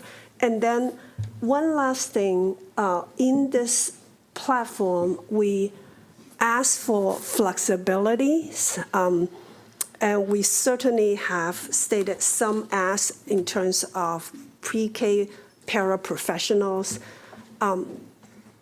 Are there any other flexibilities that we want to have and that's not stated here that might be helpful for us to articulate that better?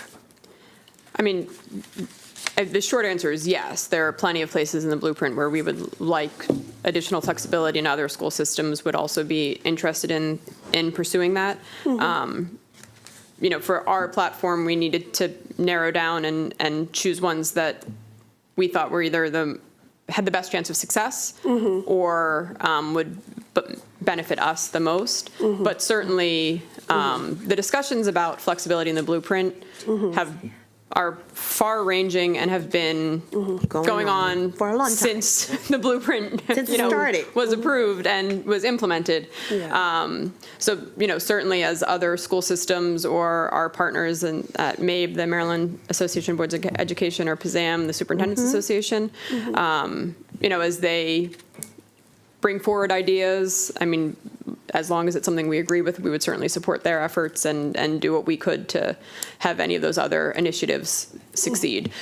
Last year, the year before, PZAM brought forth a document that had, I think, 21 different areas where they were asking, not everything needed a legislative fix, some of it was policy, but there were 21 different areas where they thought there could be some adjustments to the blueprint, either in law or how it was implemented, that would help school systems. Yeah.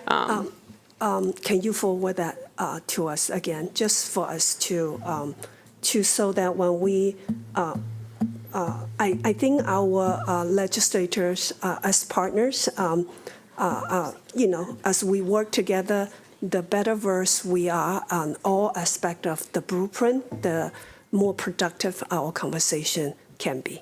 Of course. Thank you. Thank you. I'd just like to remind my colleagues, if you have something new that we have not in the past discussed and so on, and if you want something from the past to be, to be reborn or to be brought back, that is great. But if you have something new, that would be great. Ms. Stewart. I really just want to put a point on the Built to Learn money, because I don't know if the public understands how much that actually brought to our county in the past. And I don't know if Ms. McGuire has that number. The first allocation from Built to Learn was approximately $360 million in total. So I think we could use $360 million in this time when things cost a lot more than when the first one came out. So if we could work. No inflation taken into that. Yes, no inflation. I know they leveraged money backed by casino revenues through the Stadium Authority. So if we could, elevate that, and if the public would like to elevate that. Again, as you know, we are struggling to keep everything working in our schools. So I just want to bring that up. Thank you. Thank you. Ms. Zimmerman. Thank you. Looking at this, I feel like there's two pretty clear threads that we're talking a lot about our budgets, right? We're talking about capital and operating, and to be really frank, the budget decisions that we as a board have had to make recently have been really difficult.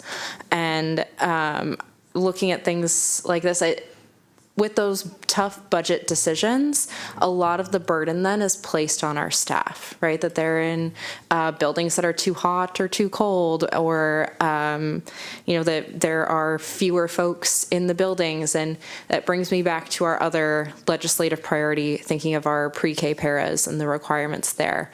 And that's another burden that would be put on our staff. And while we want all of these, great professional development opportunities and things like this, I just encourage us and our legislators to continue looking for those burdens that are going to be put on our staff and doing what we can to advocate for them. And I encourage my colleagues to do the same when we're advocating with our legislators, that this funding is really important, not just for that exact piece that we're looking at. We're talking about some of these nuanced things, but it's equally as important because we're not placing that additional burden on our staff. Thank you. Thank you. Okay, colleagues, ready to vote? All those in favor for the legislative platform, please raise your hand. And that is unanimous. Thank you so much. Thank you so much. Okay, moving on. This will take us to agenda item number 9.2. This is a resolution approving the calendar of major events for the election of the 50th student member of the Board of Education. I will turn it over to our 49th student member of the board, Mr. DeWitt, to review this item. Go ahead. Thank you, President Rivera-Oven, and good evening to everyone. So every year, Montgomery County Public Schools and the Department of Student Leadership and Activities for MCPS presents the Board of Education with a schedule of election events for the school year's election of the next student member of the Board of Education, or SMOB. That's me. The schedule presented reflects the process decided upon by the MCPS Special Elections Committee, or SEC, composed of secondary students from across the school district. The two administrators for tonight are actually here. MCPS has researched and benchmarked SMOB election processes from across the state and made one change for this year. The election will be held over 2 days instead of the initial one to increase student opportunity and engagement in the election process. Day one will be the traditional whole school election, where every student will have direct support by the school student leaders and staff. The ballot will remain open overnight and through the end of day two, with system-wide school announcements and reminders for anyone who may have missed the previous day's voting. The Special Elections Committee's rationale is to increase the student participation by availing the election ballot an additional day. Finally, Director of Student Leadership and Activities, Ms. Shella Cherry, is in the audience should there be any additional questions. Thank you. Thank you very much. That's a motion, and I would like to know who's second that motion? I'll second. Okay, that'll be Ms. Stewart. There's a motion, a second. Is there any discussion? Ms. Montoya? I just think it's great that we're expanding the time for voting to 2 days. As a parent of middle schoolers, sometimes we just need an extra day. Thanks. Ms. Wolf? I want to second the comment made by my colleague, but also I wanted to know, do you actually have the schedule outlined yet? I think that would be, and I think that's a yes. We do. Yeah. Well, do we have it? It's in the memo, I believe. Yep. Oh, okay, I missed that. Yep. Yep. I don't see a copy of it. Here you go, boss. Thank you. There is. There you go. Thank you. Filing period, January 4th, nominating convention, February 10th, town hall meeting, we always love those, February 10th, nominating convention, February 11th, general campaign period, February 11th through April 27th, and final general election would be April 27th through April 28th. I think this is great. This is like a little early voting, a little mini early voting for students. So that is great. Okay, seeing no other lights on, there is a motion and a second. All those in favor, please raise your hand. And that is unanimous. Thank you very much. Okay, item number 10.1. Opening of schools operations and FY 2027 comprehensive maintenance plan. Dr. Taylor, take it away. Right. Time for the start of the school year. We're very excited, board members. Today, we'll be discussing one half of our opening of school topics. The next presentation at your work session on September 10th will cover more of the instructional side of our opening of schools and have some celebratory moments. But today, we'll be discussing the preparation of how we welcome our students, staff, and families for the opening of school with our comprehensive maintenance and operations plan that we also submit annually to the Interagency Commission on School Construction. We'll ask you to approve that plan at the September board business meeting on September 24th. However, we're excited to be here today in order to share more about the comprehensive maintenance plan and why it is so important to our work and the preparation for the opening of school. During the last 2 years, you have heard us speak often about the challenges associated with maintaining and operating more than 200 facilities and schools, including the backlog of deferred maintenance, the rising costs, and the workforce recruitment and retention issues, just to name a few. We look forward to sharing how we will focus on preventive measures and strategic planning in order to reduce long-term costs and address the deferred maintenance that exists in many of our buildings across the system. And we'll also highlight some improvements that we've made this year. We will share some information about the scale of our portfolio and the complexities we face in order to adequately maintain and operate facilities in order to reach the third goal of positive, safe, and effective environments in our strategic plan by ensuring that our students and staff have safe, welcoming, and inclusive learning environments, and that our staff have safe working environments in order that they may thrive. So we have a lot of challenges, but we're ready to hit them face on. And to lead us off in today's conversation is our acting Chief Operations Officer, Andrea Swiatoka. Thank you, Dr. Taylor. Good evening, everyone. Very excited to be here. This is a new presentation for us, as Dr. Taylor shared. For the last several years, we have taken to you in September the report that is required to be given to the state. I'm excited to be here a month early to share really what that entails. That report will be heavy with the tables that were required by the state. That'll be publicly available for everyone to see. But how do we get to that? What are the nuts and bolts? I'm excited to be here with Jamie Duffy, who's our Director of Maintenance. DJ is not able to be here this evening. You all know him quite well. He is serving in a different meeting this evening, unfortunately. Before I take us through all the slides, I do just want to pause and thank our staff members, hundreds of them in maintenance and operations, who have been out and about all summer, including the team with planning and construction, really making sure that our facilities are ready. We still have work to do. We certainly do, and we do not stop after day one. But they have been working around the clock, addressing as many of the issues, cleaning our facilities, preparing us for the start of school. So we put operations in parentheses very strategically. The state refers to this as the Comprehensive Maintenance Plan, the CMP. We consider it the Maintenance and Operations Plan. What they ask us for, and in order for us to be successful in maintaining our facilities, it takes both departments. It takes our maintenance team and our operations team. So this evening we want to talk through a few different parts. What is the Comprehensive Maintenance Plan and why does it matter?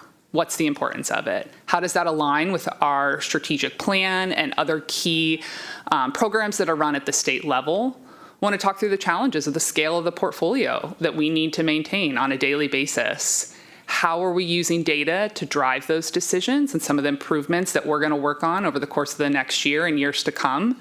And how are we preparing for the future? How are we working to address that deferred maintenance, the workforce development, sustainability? It was wonderful to see the students here. I've had the opportunity to meet with Quinley over the course of the last year, and it is a fantastic student group. While we're not specifically going to talk about the sustainability and action plan in here, it is very much interwoven with the work that we do in maintenance and operations. So why does this matter? Why is it important? So again, this is a board-approved report that will come to you in September. It is required to be submitted to the state at the 1st of October. It is important, per what the state asks us, that this is interwoven and compatible with what we call our Educational Facilities Master Plan that is submitted July 1st of every year, and it's available online, as well as our Capital Improvement Program that we will be in front of you all in October and throughout the fall, and then working through County Council in the spring. This really demonstrates how MCPS will maintain safe and healthy schools, how we're working to extend facility life, how we're minimizing interruptions to teaching and learning, and trying our best to protect the public investments. So when we think about the statutory and regulatory strategic alignment, there's really three parts that we wanted to think about. In facilities, we always refer back to goal number 3, the positive, safe, and effective learning environments. This is key as we think about how we are maintaining and operating those facilities.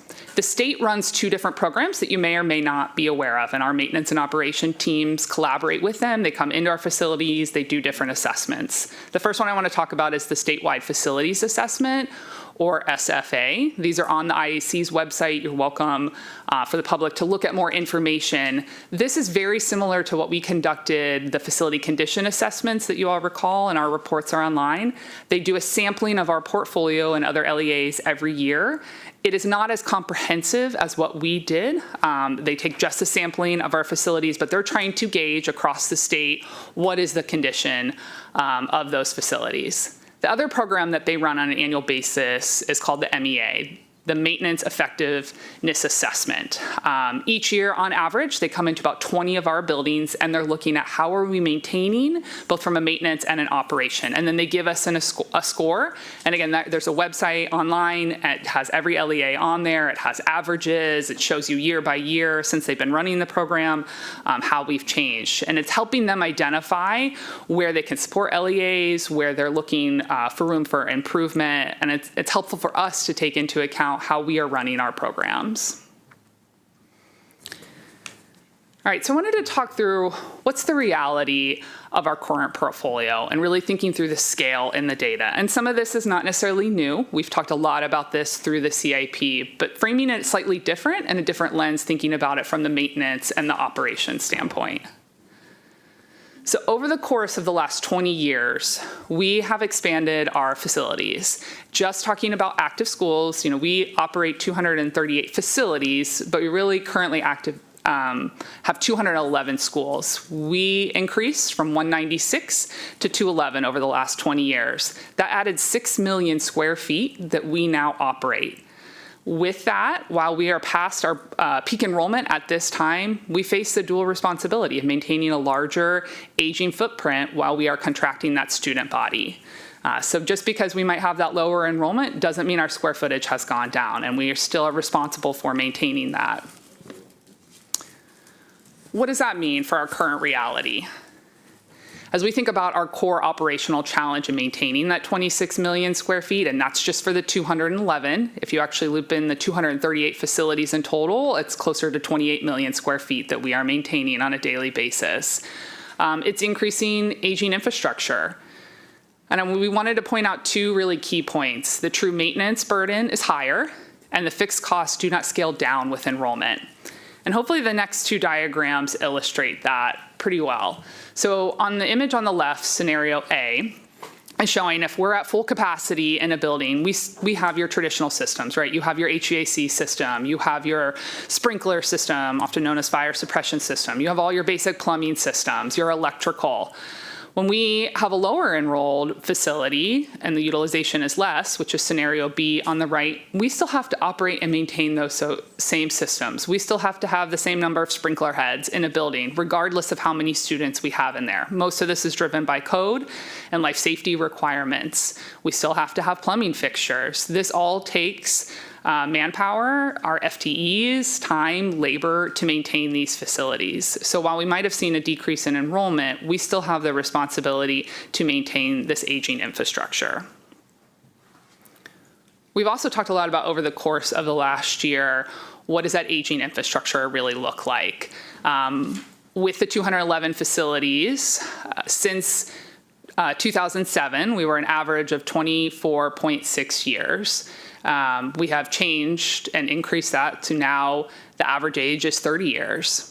And we've broken that down by elementary, middle school, high school, and our special schools below. So you can see what's interesting, we have built some of the new ones. So the special schools has actually decreased slightly because we have built several new between Rock Terrace, Carl Sandburg, and others over the last 20 years, while we've certainly increased in our high schools, particularly our middle schools have really jumped in sort of the average age of the building. With that, I'm going to hand it over to Jamie to take us through some of the really nuts and bolts of what does it look like on a daily basis for us to maintain these buildings. What are the work order numbers? What's the flow look like? What is our process? Good evening, and thank you again for having us tonight. So to go by maintenance by the numbers, you'll see that we had 76,093,000 work orders submitted last year. 699 of them were emergency, 8,440 were urgent, and the remaining 66,954 were standard. There probably has been questions about that, what that means, emergency, urgent, or standard. There will be a later slide where we will discuss that. Okay, so again, we talked about how many were submitted, 76,093. Those were work orders that were submitted. 62,077 work orders were completed. So that was about 82% that were completed out of that total. And to clarify that out of those total work orders submitted, that is preventative and corrective maintenance. That's not just corrective maintenance. So that ties into everything. I think we could all agree that we hear the most about HVAC, and that is a portion of the chart that's provided, but there are many other trades that are involved with our facilities. A big one might stand out to you is carpentry at 22%. And again, just to walk through that, that's not all carpentry, what you would think of traditional. There's many other shops that are covered under carpentry, roofing, glazing for windows, floor, and our locksmith division. So it's not just your traditional carpentry, it is much more. And even in specialized maintenance, what that means, that's materials fabrication, industrial equipment, and our building automation, which controls our systems in the buildings. Andrea mentioned it earlier. 20 years that our portfolio has gone from 20 million to 26.5, so we have grown significantly. This means a lot to me because I've been at the county about 20 years, so I've been a part of that growth and expansion. And if you look what our FTEs were in 2007 at 246, where we are in 2027 fiscal year, we're at 254. We haven't changed that much, and I mean, I won't go through every trade of what position we have. You all can read that. We haven't grown exponentially, but if you look at it just from an area of responsibility, that 20 years ago, we had 83,000, almost 84,000 area of responsibility per individual. 20 years later, about the same amount of people, and we have 20,000 more square feet of responsibility, and that is a huge burden. There is another note at the bottom about contractual services and contractual maintenance. That is what we pay to contractors to help supplement our forces. So outside of our labor that we have that are going out day to day, anything contractual services, you can look at something like preventative maintenance, elevators, generators, chiller service during the winter, and all the rest of that 8.2 million in contractual maintenance. That's things that are breaking where we need supplemental forces to come in to help us. I just want to highlight one thing is, the first two columns are about the change in FTE over the last 20 years, but the third column is about vacancies.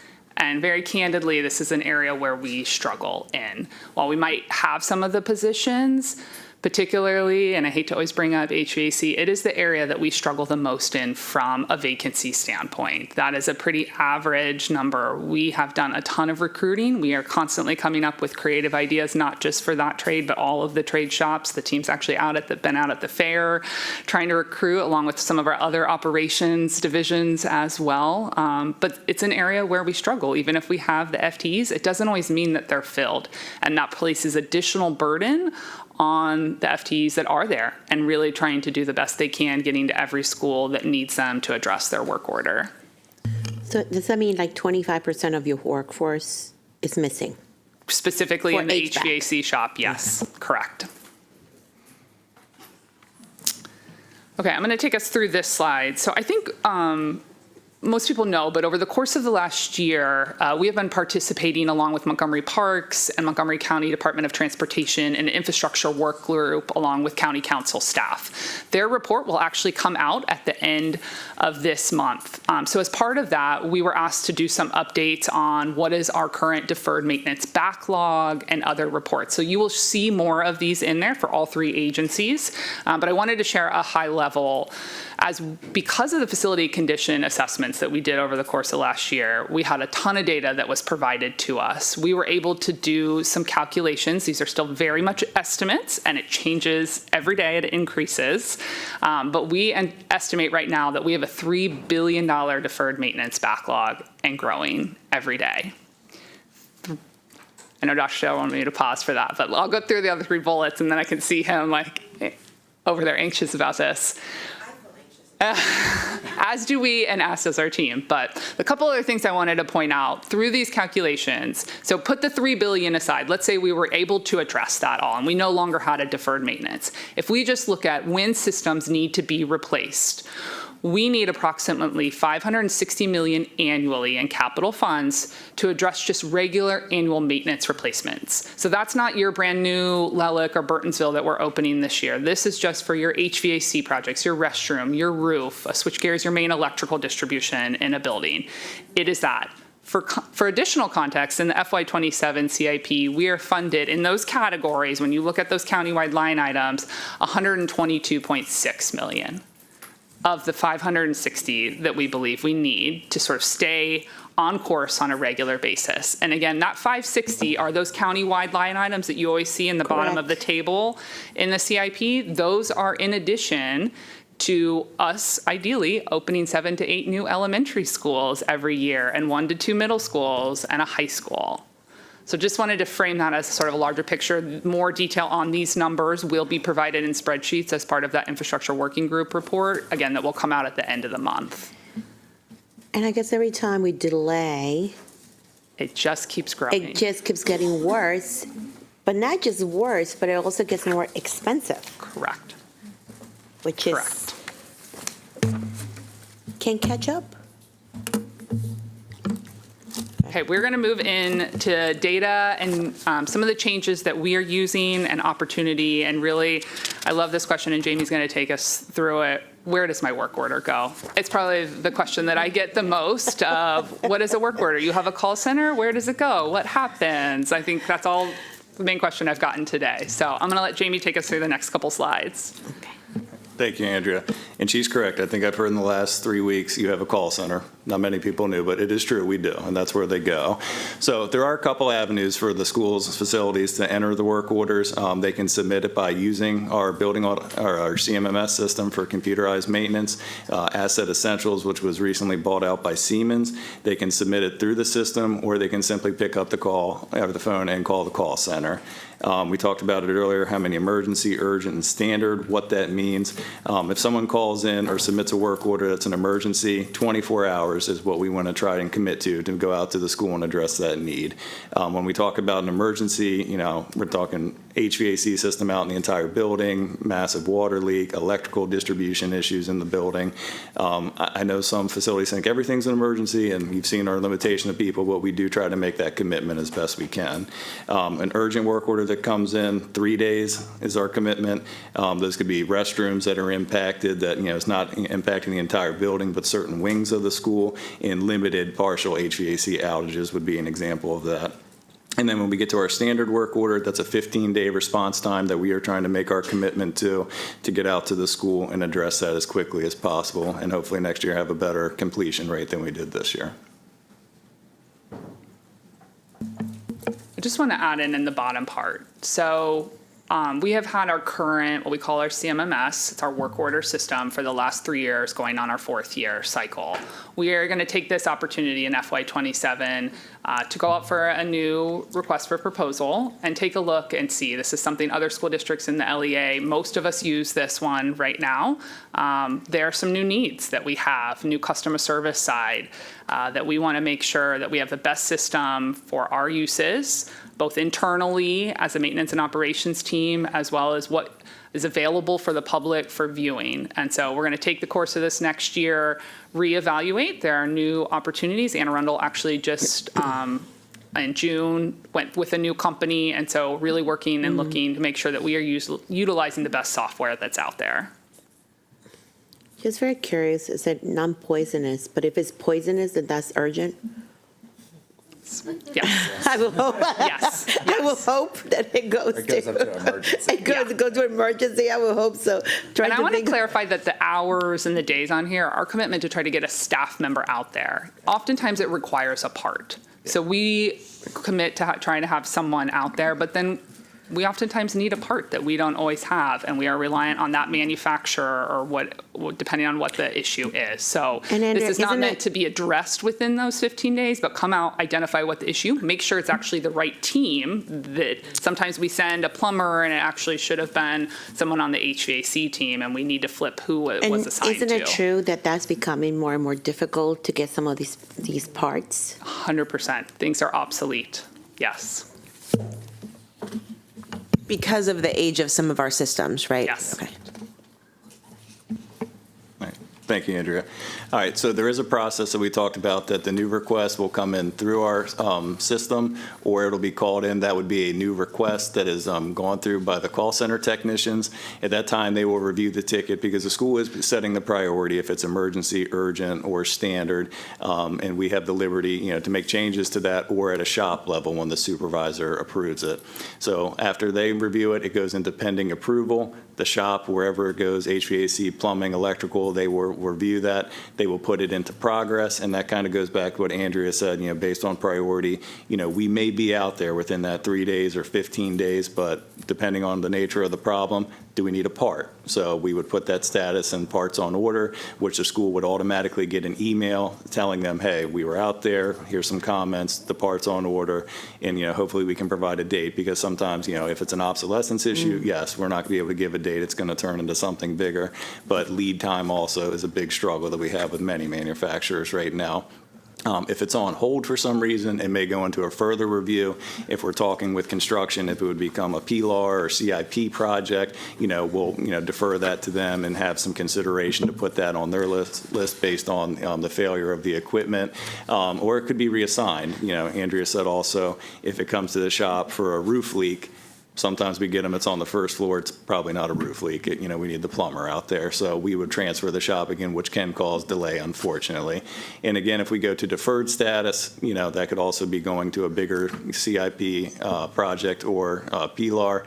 And then after that process, when we finally get the work done, the technician completes it, puts their action taken, tracks their labors, materials that was used, and the supervisor will review all that and close out the ticket, and that would go into our completed number for the year.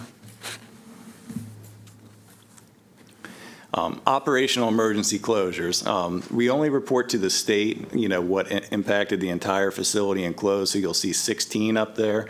11 closures were by MCPS infrastructure, and 5 of those were public utility.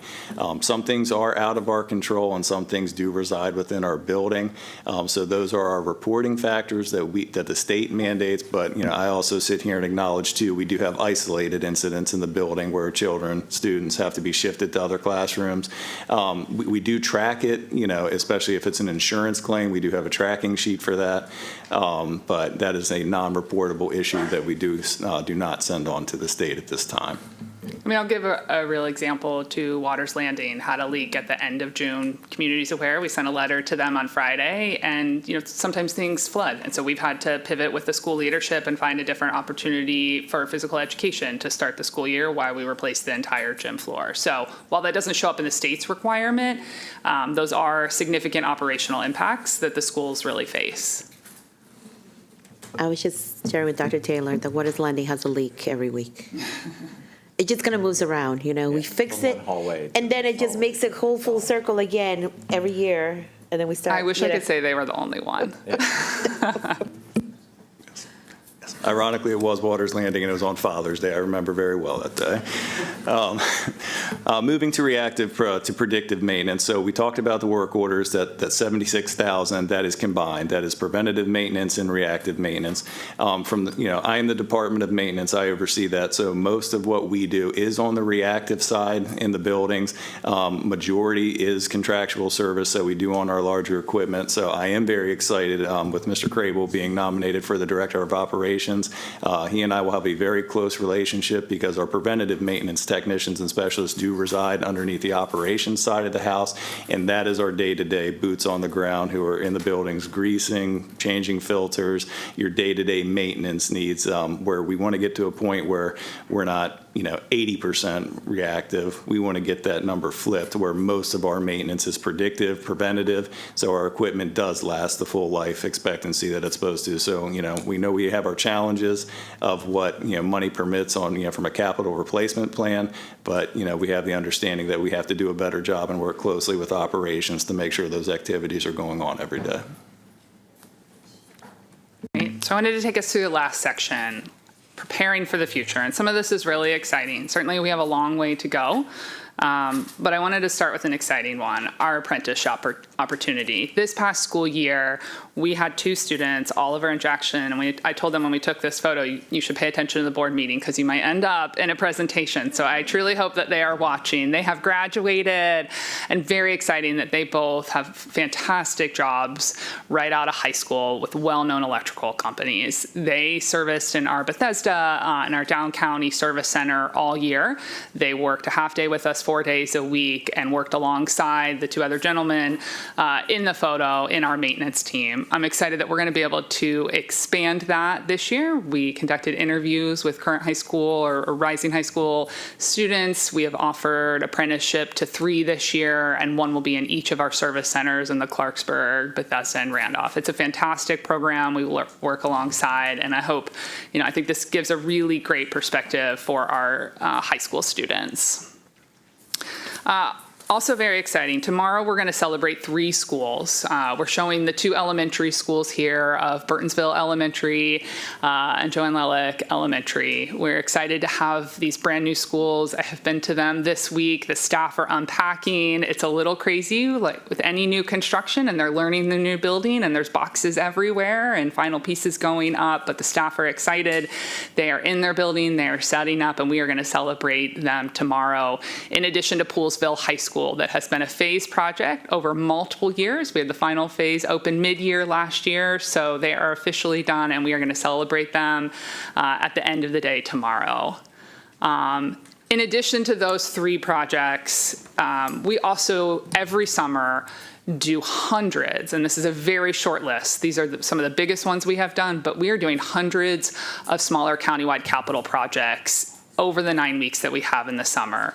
We had 6 significant HVAC projects. We had 3 major restroom where we are literally ripping up every single toilet and sink and putting new tile and down.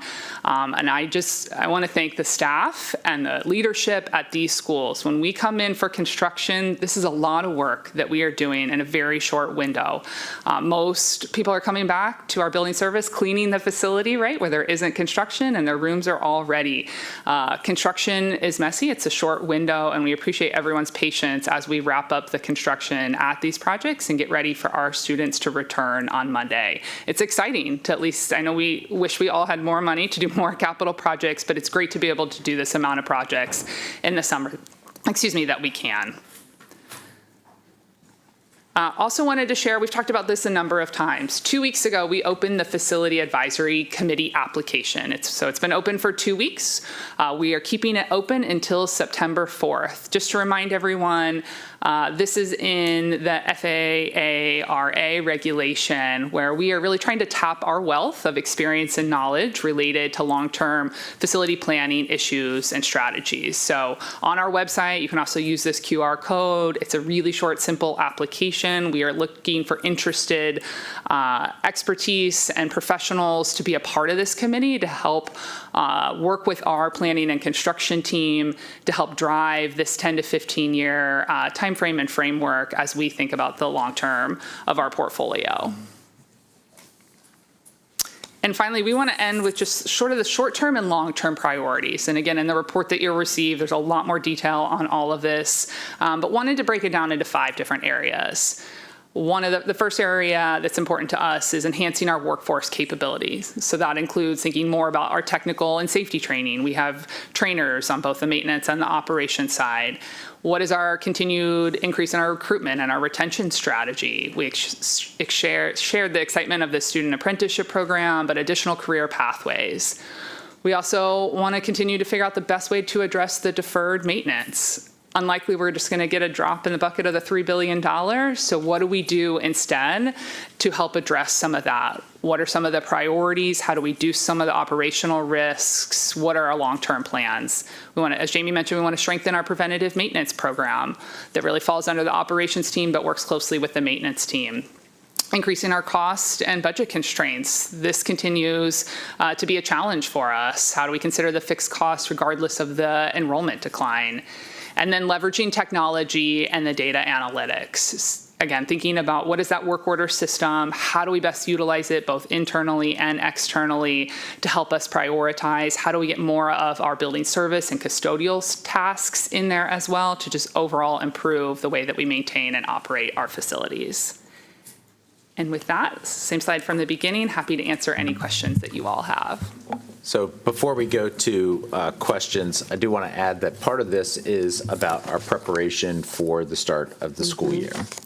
And last year, we certainly had a number of hot spots going into the start of the school year. This year, we have a number of hot spots too. We're down to about a dozen hot spots that are known. Fortunately for us, very few surprises. We had a number of surprises last year. Shout out to the Drew crew from Drew Elementary that's here today. They had a massive construction project. And what you may have noticed on that slide where we reviewed the construction projects, that was just phase 1 of 2. because the summer is so short for construction, they still will not have a completed HVAC project. There you go. They still will not have a completed HVAC project for another whole summer. So they're in store for a lot, and they're not alone. They have a number of schools that are in a similar boat. And so the cleanup after that and the maintenance and all of the things that need to take place over the summer, it's an awful lot. So thank you, Drew Crew, for dealing with that. It's just an awful lot that you have to deal with this week, and it's busy. And thank you for being here after a long day.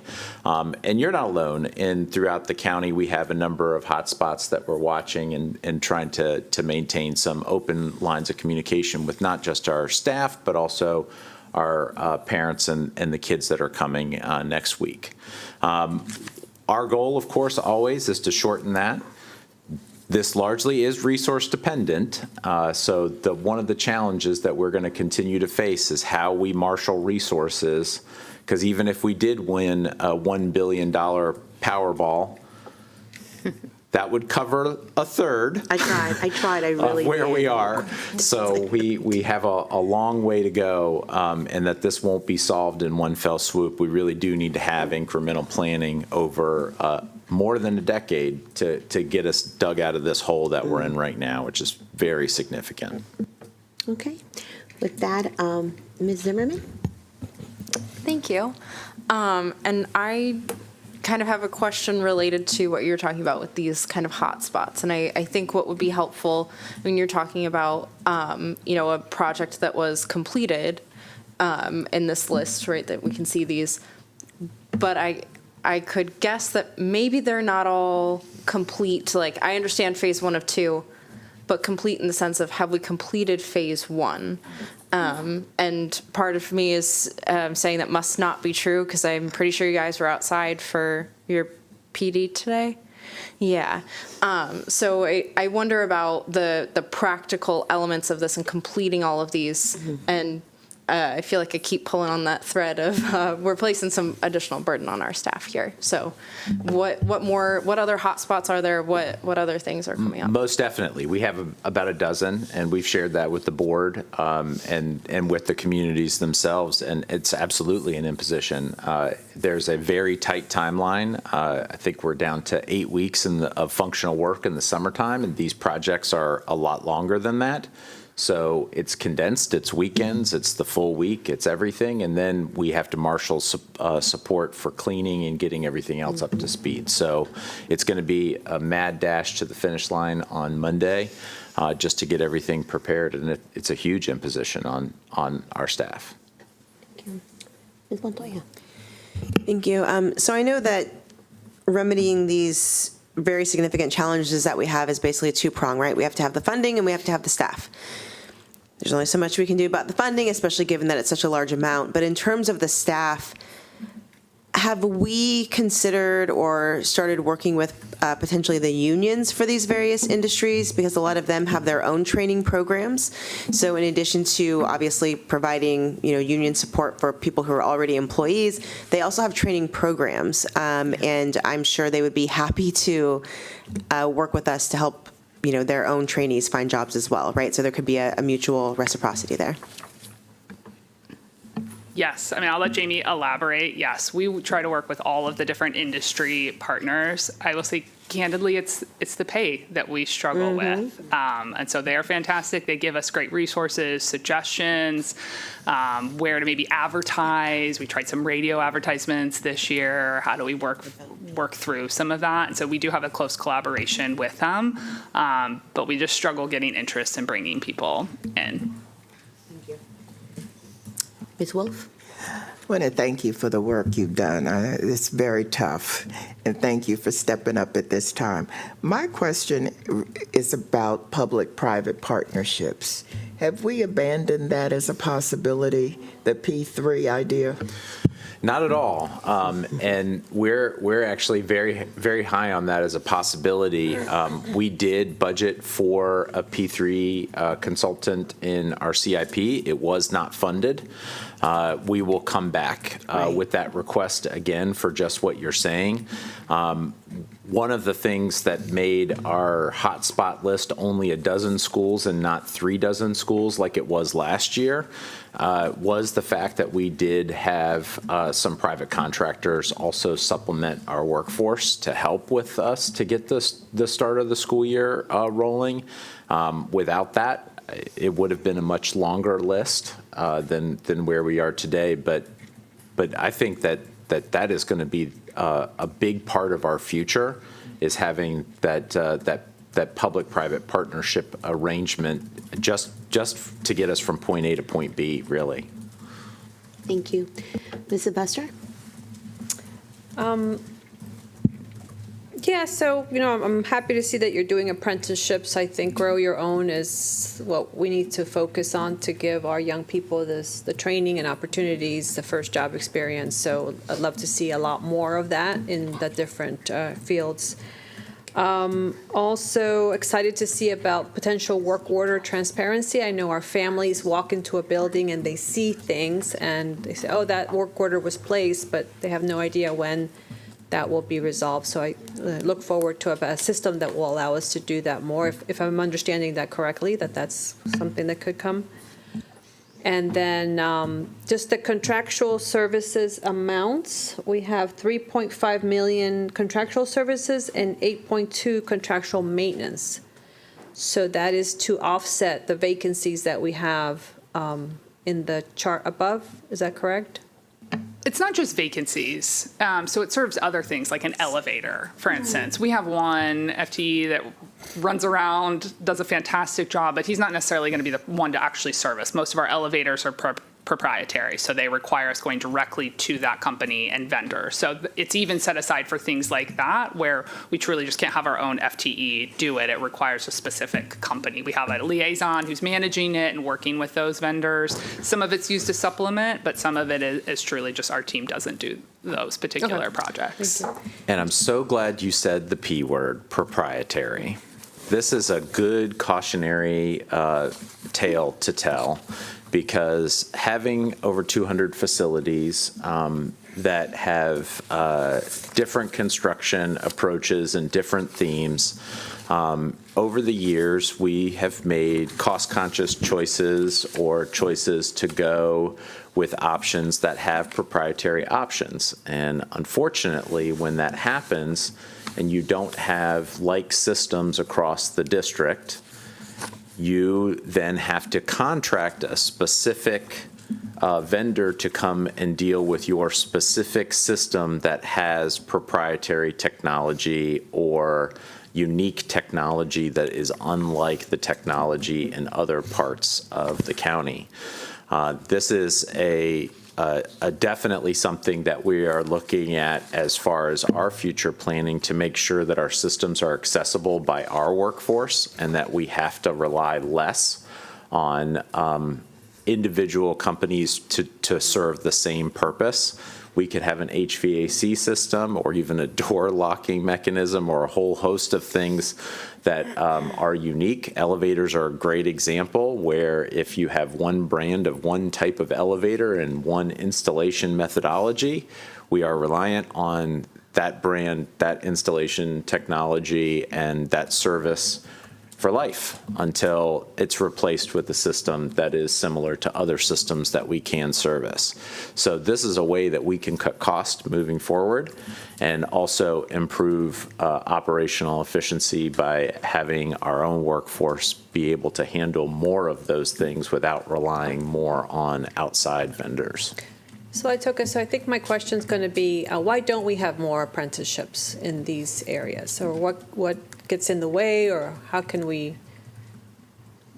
We can definitely continue to explore. One of it is making sure there's a good partnership. So what's great about the electrical one is IEC Chesapeake provides the coursework for them. So we provide the person that they work alongside with from 6 a.m. to 10 a.m., and then they go back to their high school to do afternoon work. But I believe it's Monday evenings or one day a week they actually go, and IEC Chesapeake is providing additional coursework. We're providing them that hands-on experience, but they need additional training that, our team is out and about. We have one training trainer on the maintenance side and one trainer on the operations side, we can't necessarily provide that sit-down coursework that they need. And so I think just making sure that if we're going to expand and do more, that we're partnering with someone that can give them that additional work. The real hands-on every day is important, but they also need to do that coursework and learn along the way. Real quick, from our student perspective, what the students would tell us is that the time commitment is significant. And just like Ms. Swiatoka said, from 6 to 10, that's a huge time commitment, and it's early in the morning, and then they go and do high school classes on top of that, and then they have evening classes on top of that. It's a significant time commitment that may limit other opportunities of enjoying the high school experience that they would have to forego in exchange for doing this. And so that is a barrier, and it is something that we experience not just with our apprenticeships, but with all apprenticeships. Finding that time is a real challenge. Thank you. I just want to recognize the Drew staff that is here. I reread your letter, and I wanted just to acknowledge that I'm aware of what's happening. Thank you. Ms. Stewart? Just picking up where she left off on apprenticeships, HVAC shop has a pretty large vacancy. Is that something we look at? Have we been thinking about apprenticeships there, to have a pipeline? Right. Years ago, there was an apprenticeship with Montgomery County Public Schools. I wasn't part of it. I was here. It was a good program. It went through ACA at Montgomery College, and it is something we have entertained. We met with Lincoln Tech a couple years ago, went down there, viewed their facility, actually did mock interviews with some of the technicians who were going through their program. Currently, in our allotted budget, we only have one FTE HVAC position, and that's actually how we're funding these 3 apprentices. We're splitting it 3 ways. I mean, even though it's HVAC, this will be for electrical. We are able to split it because the commitment we have to provide is 250 hours per student, so we're just going to break that up. And we're going to give them as much we can, whatever that dollar figure can get them, 250 and more, because I want to keep them here as long as they can. I would love to do another apprenticeship program. I mean, even if it's not students, opening up to employees, coming up from building service, general maintenance, to build their career here within Montgomery County. But it also, too, finding the right program. ABC, we did speak with at one point. They have options where I believe one's Frederick, Hagerstown, the other's Baltimore, to give flexibility to people who live, within the state. Not everyone lives in Montgomery County who works here. It is my first year in this directorship. I have lots of ideas. It's a little time, and apprenticeship would be high on my priority list. So real quick, wages. Yes. Wages is our significant barrier to filling our highly specialized technical need positions.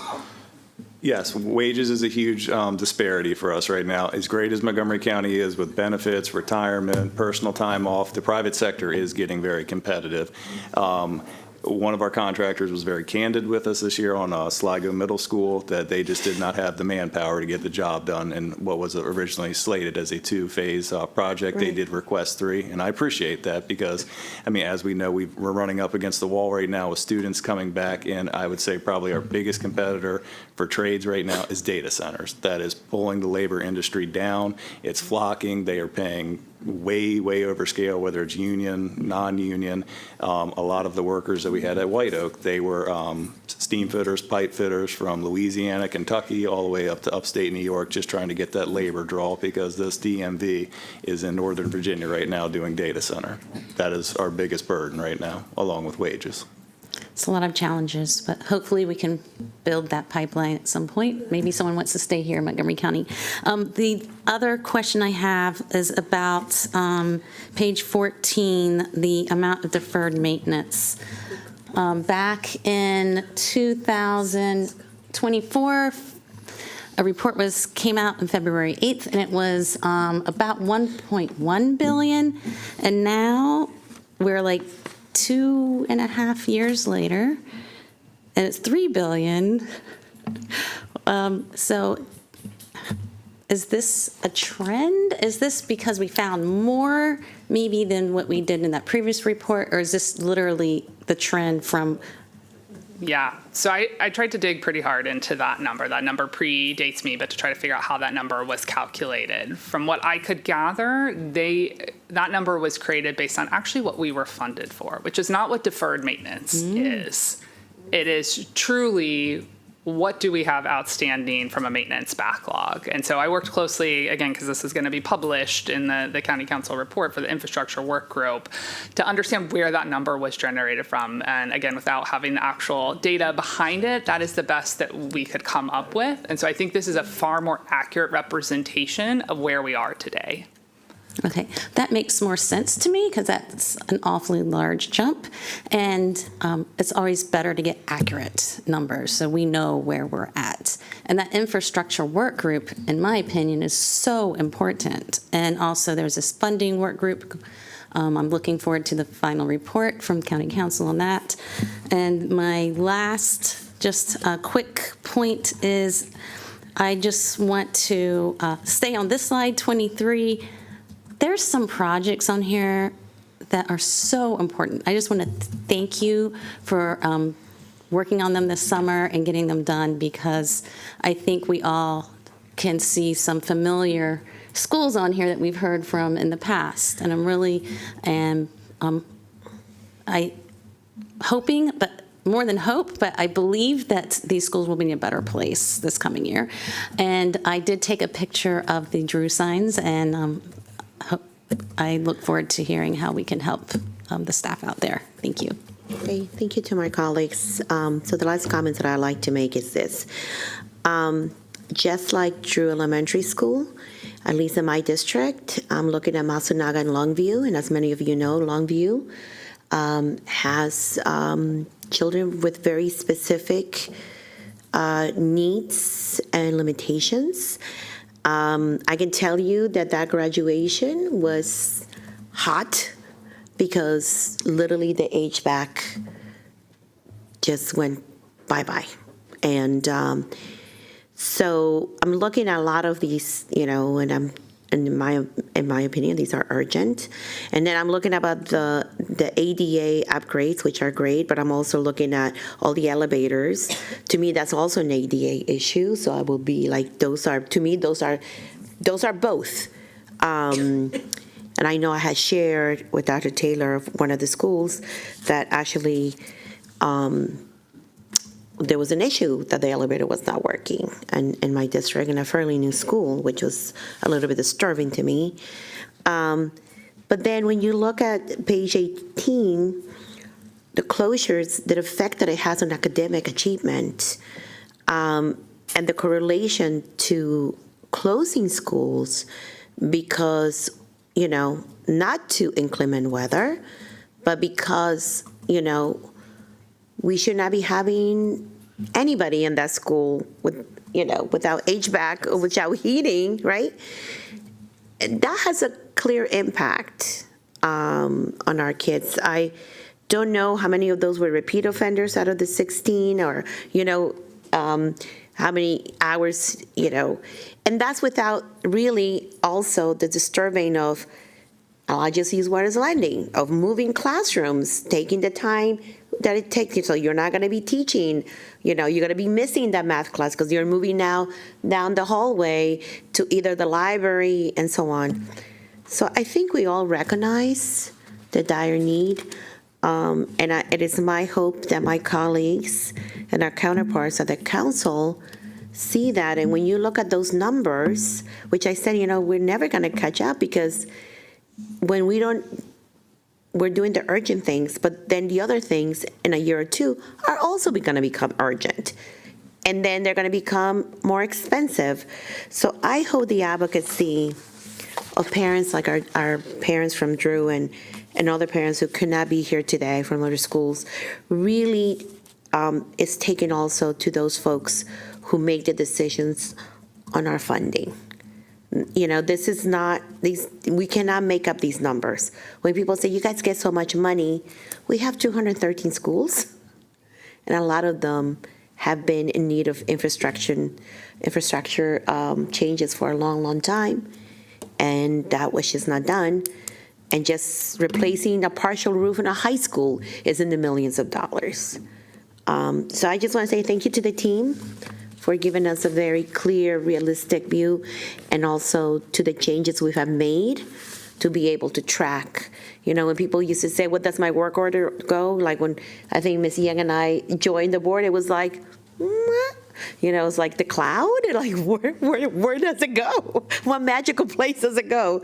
So this is good to see concrete data, to see exactly what we're doing, and so on. So thank you for the presentation to the staff. Appreciate it.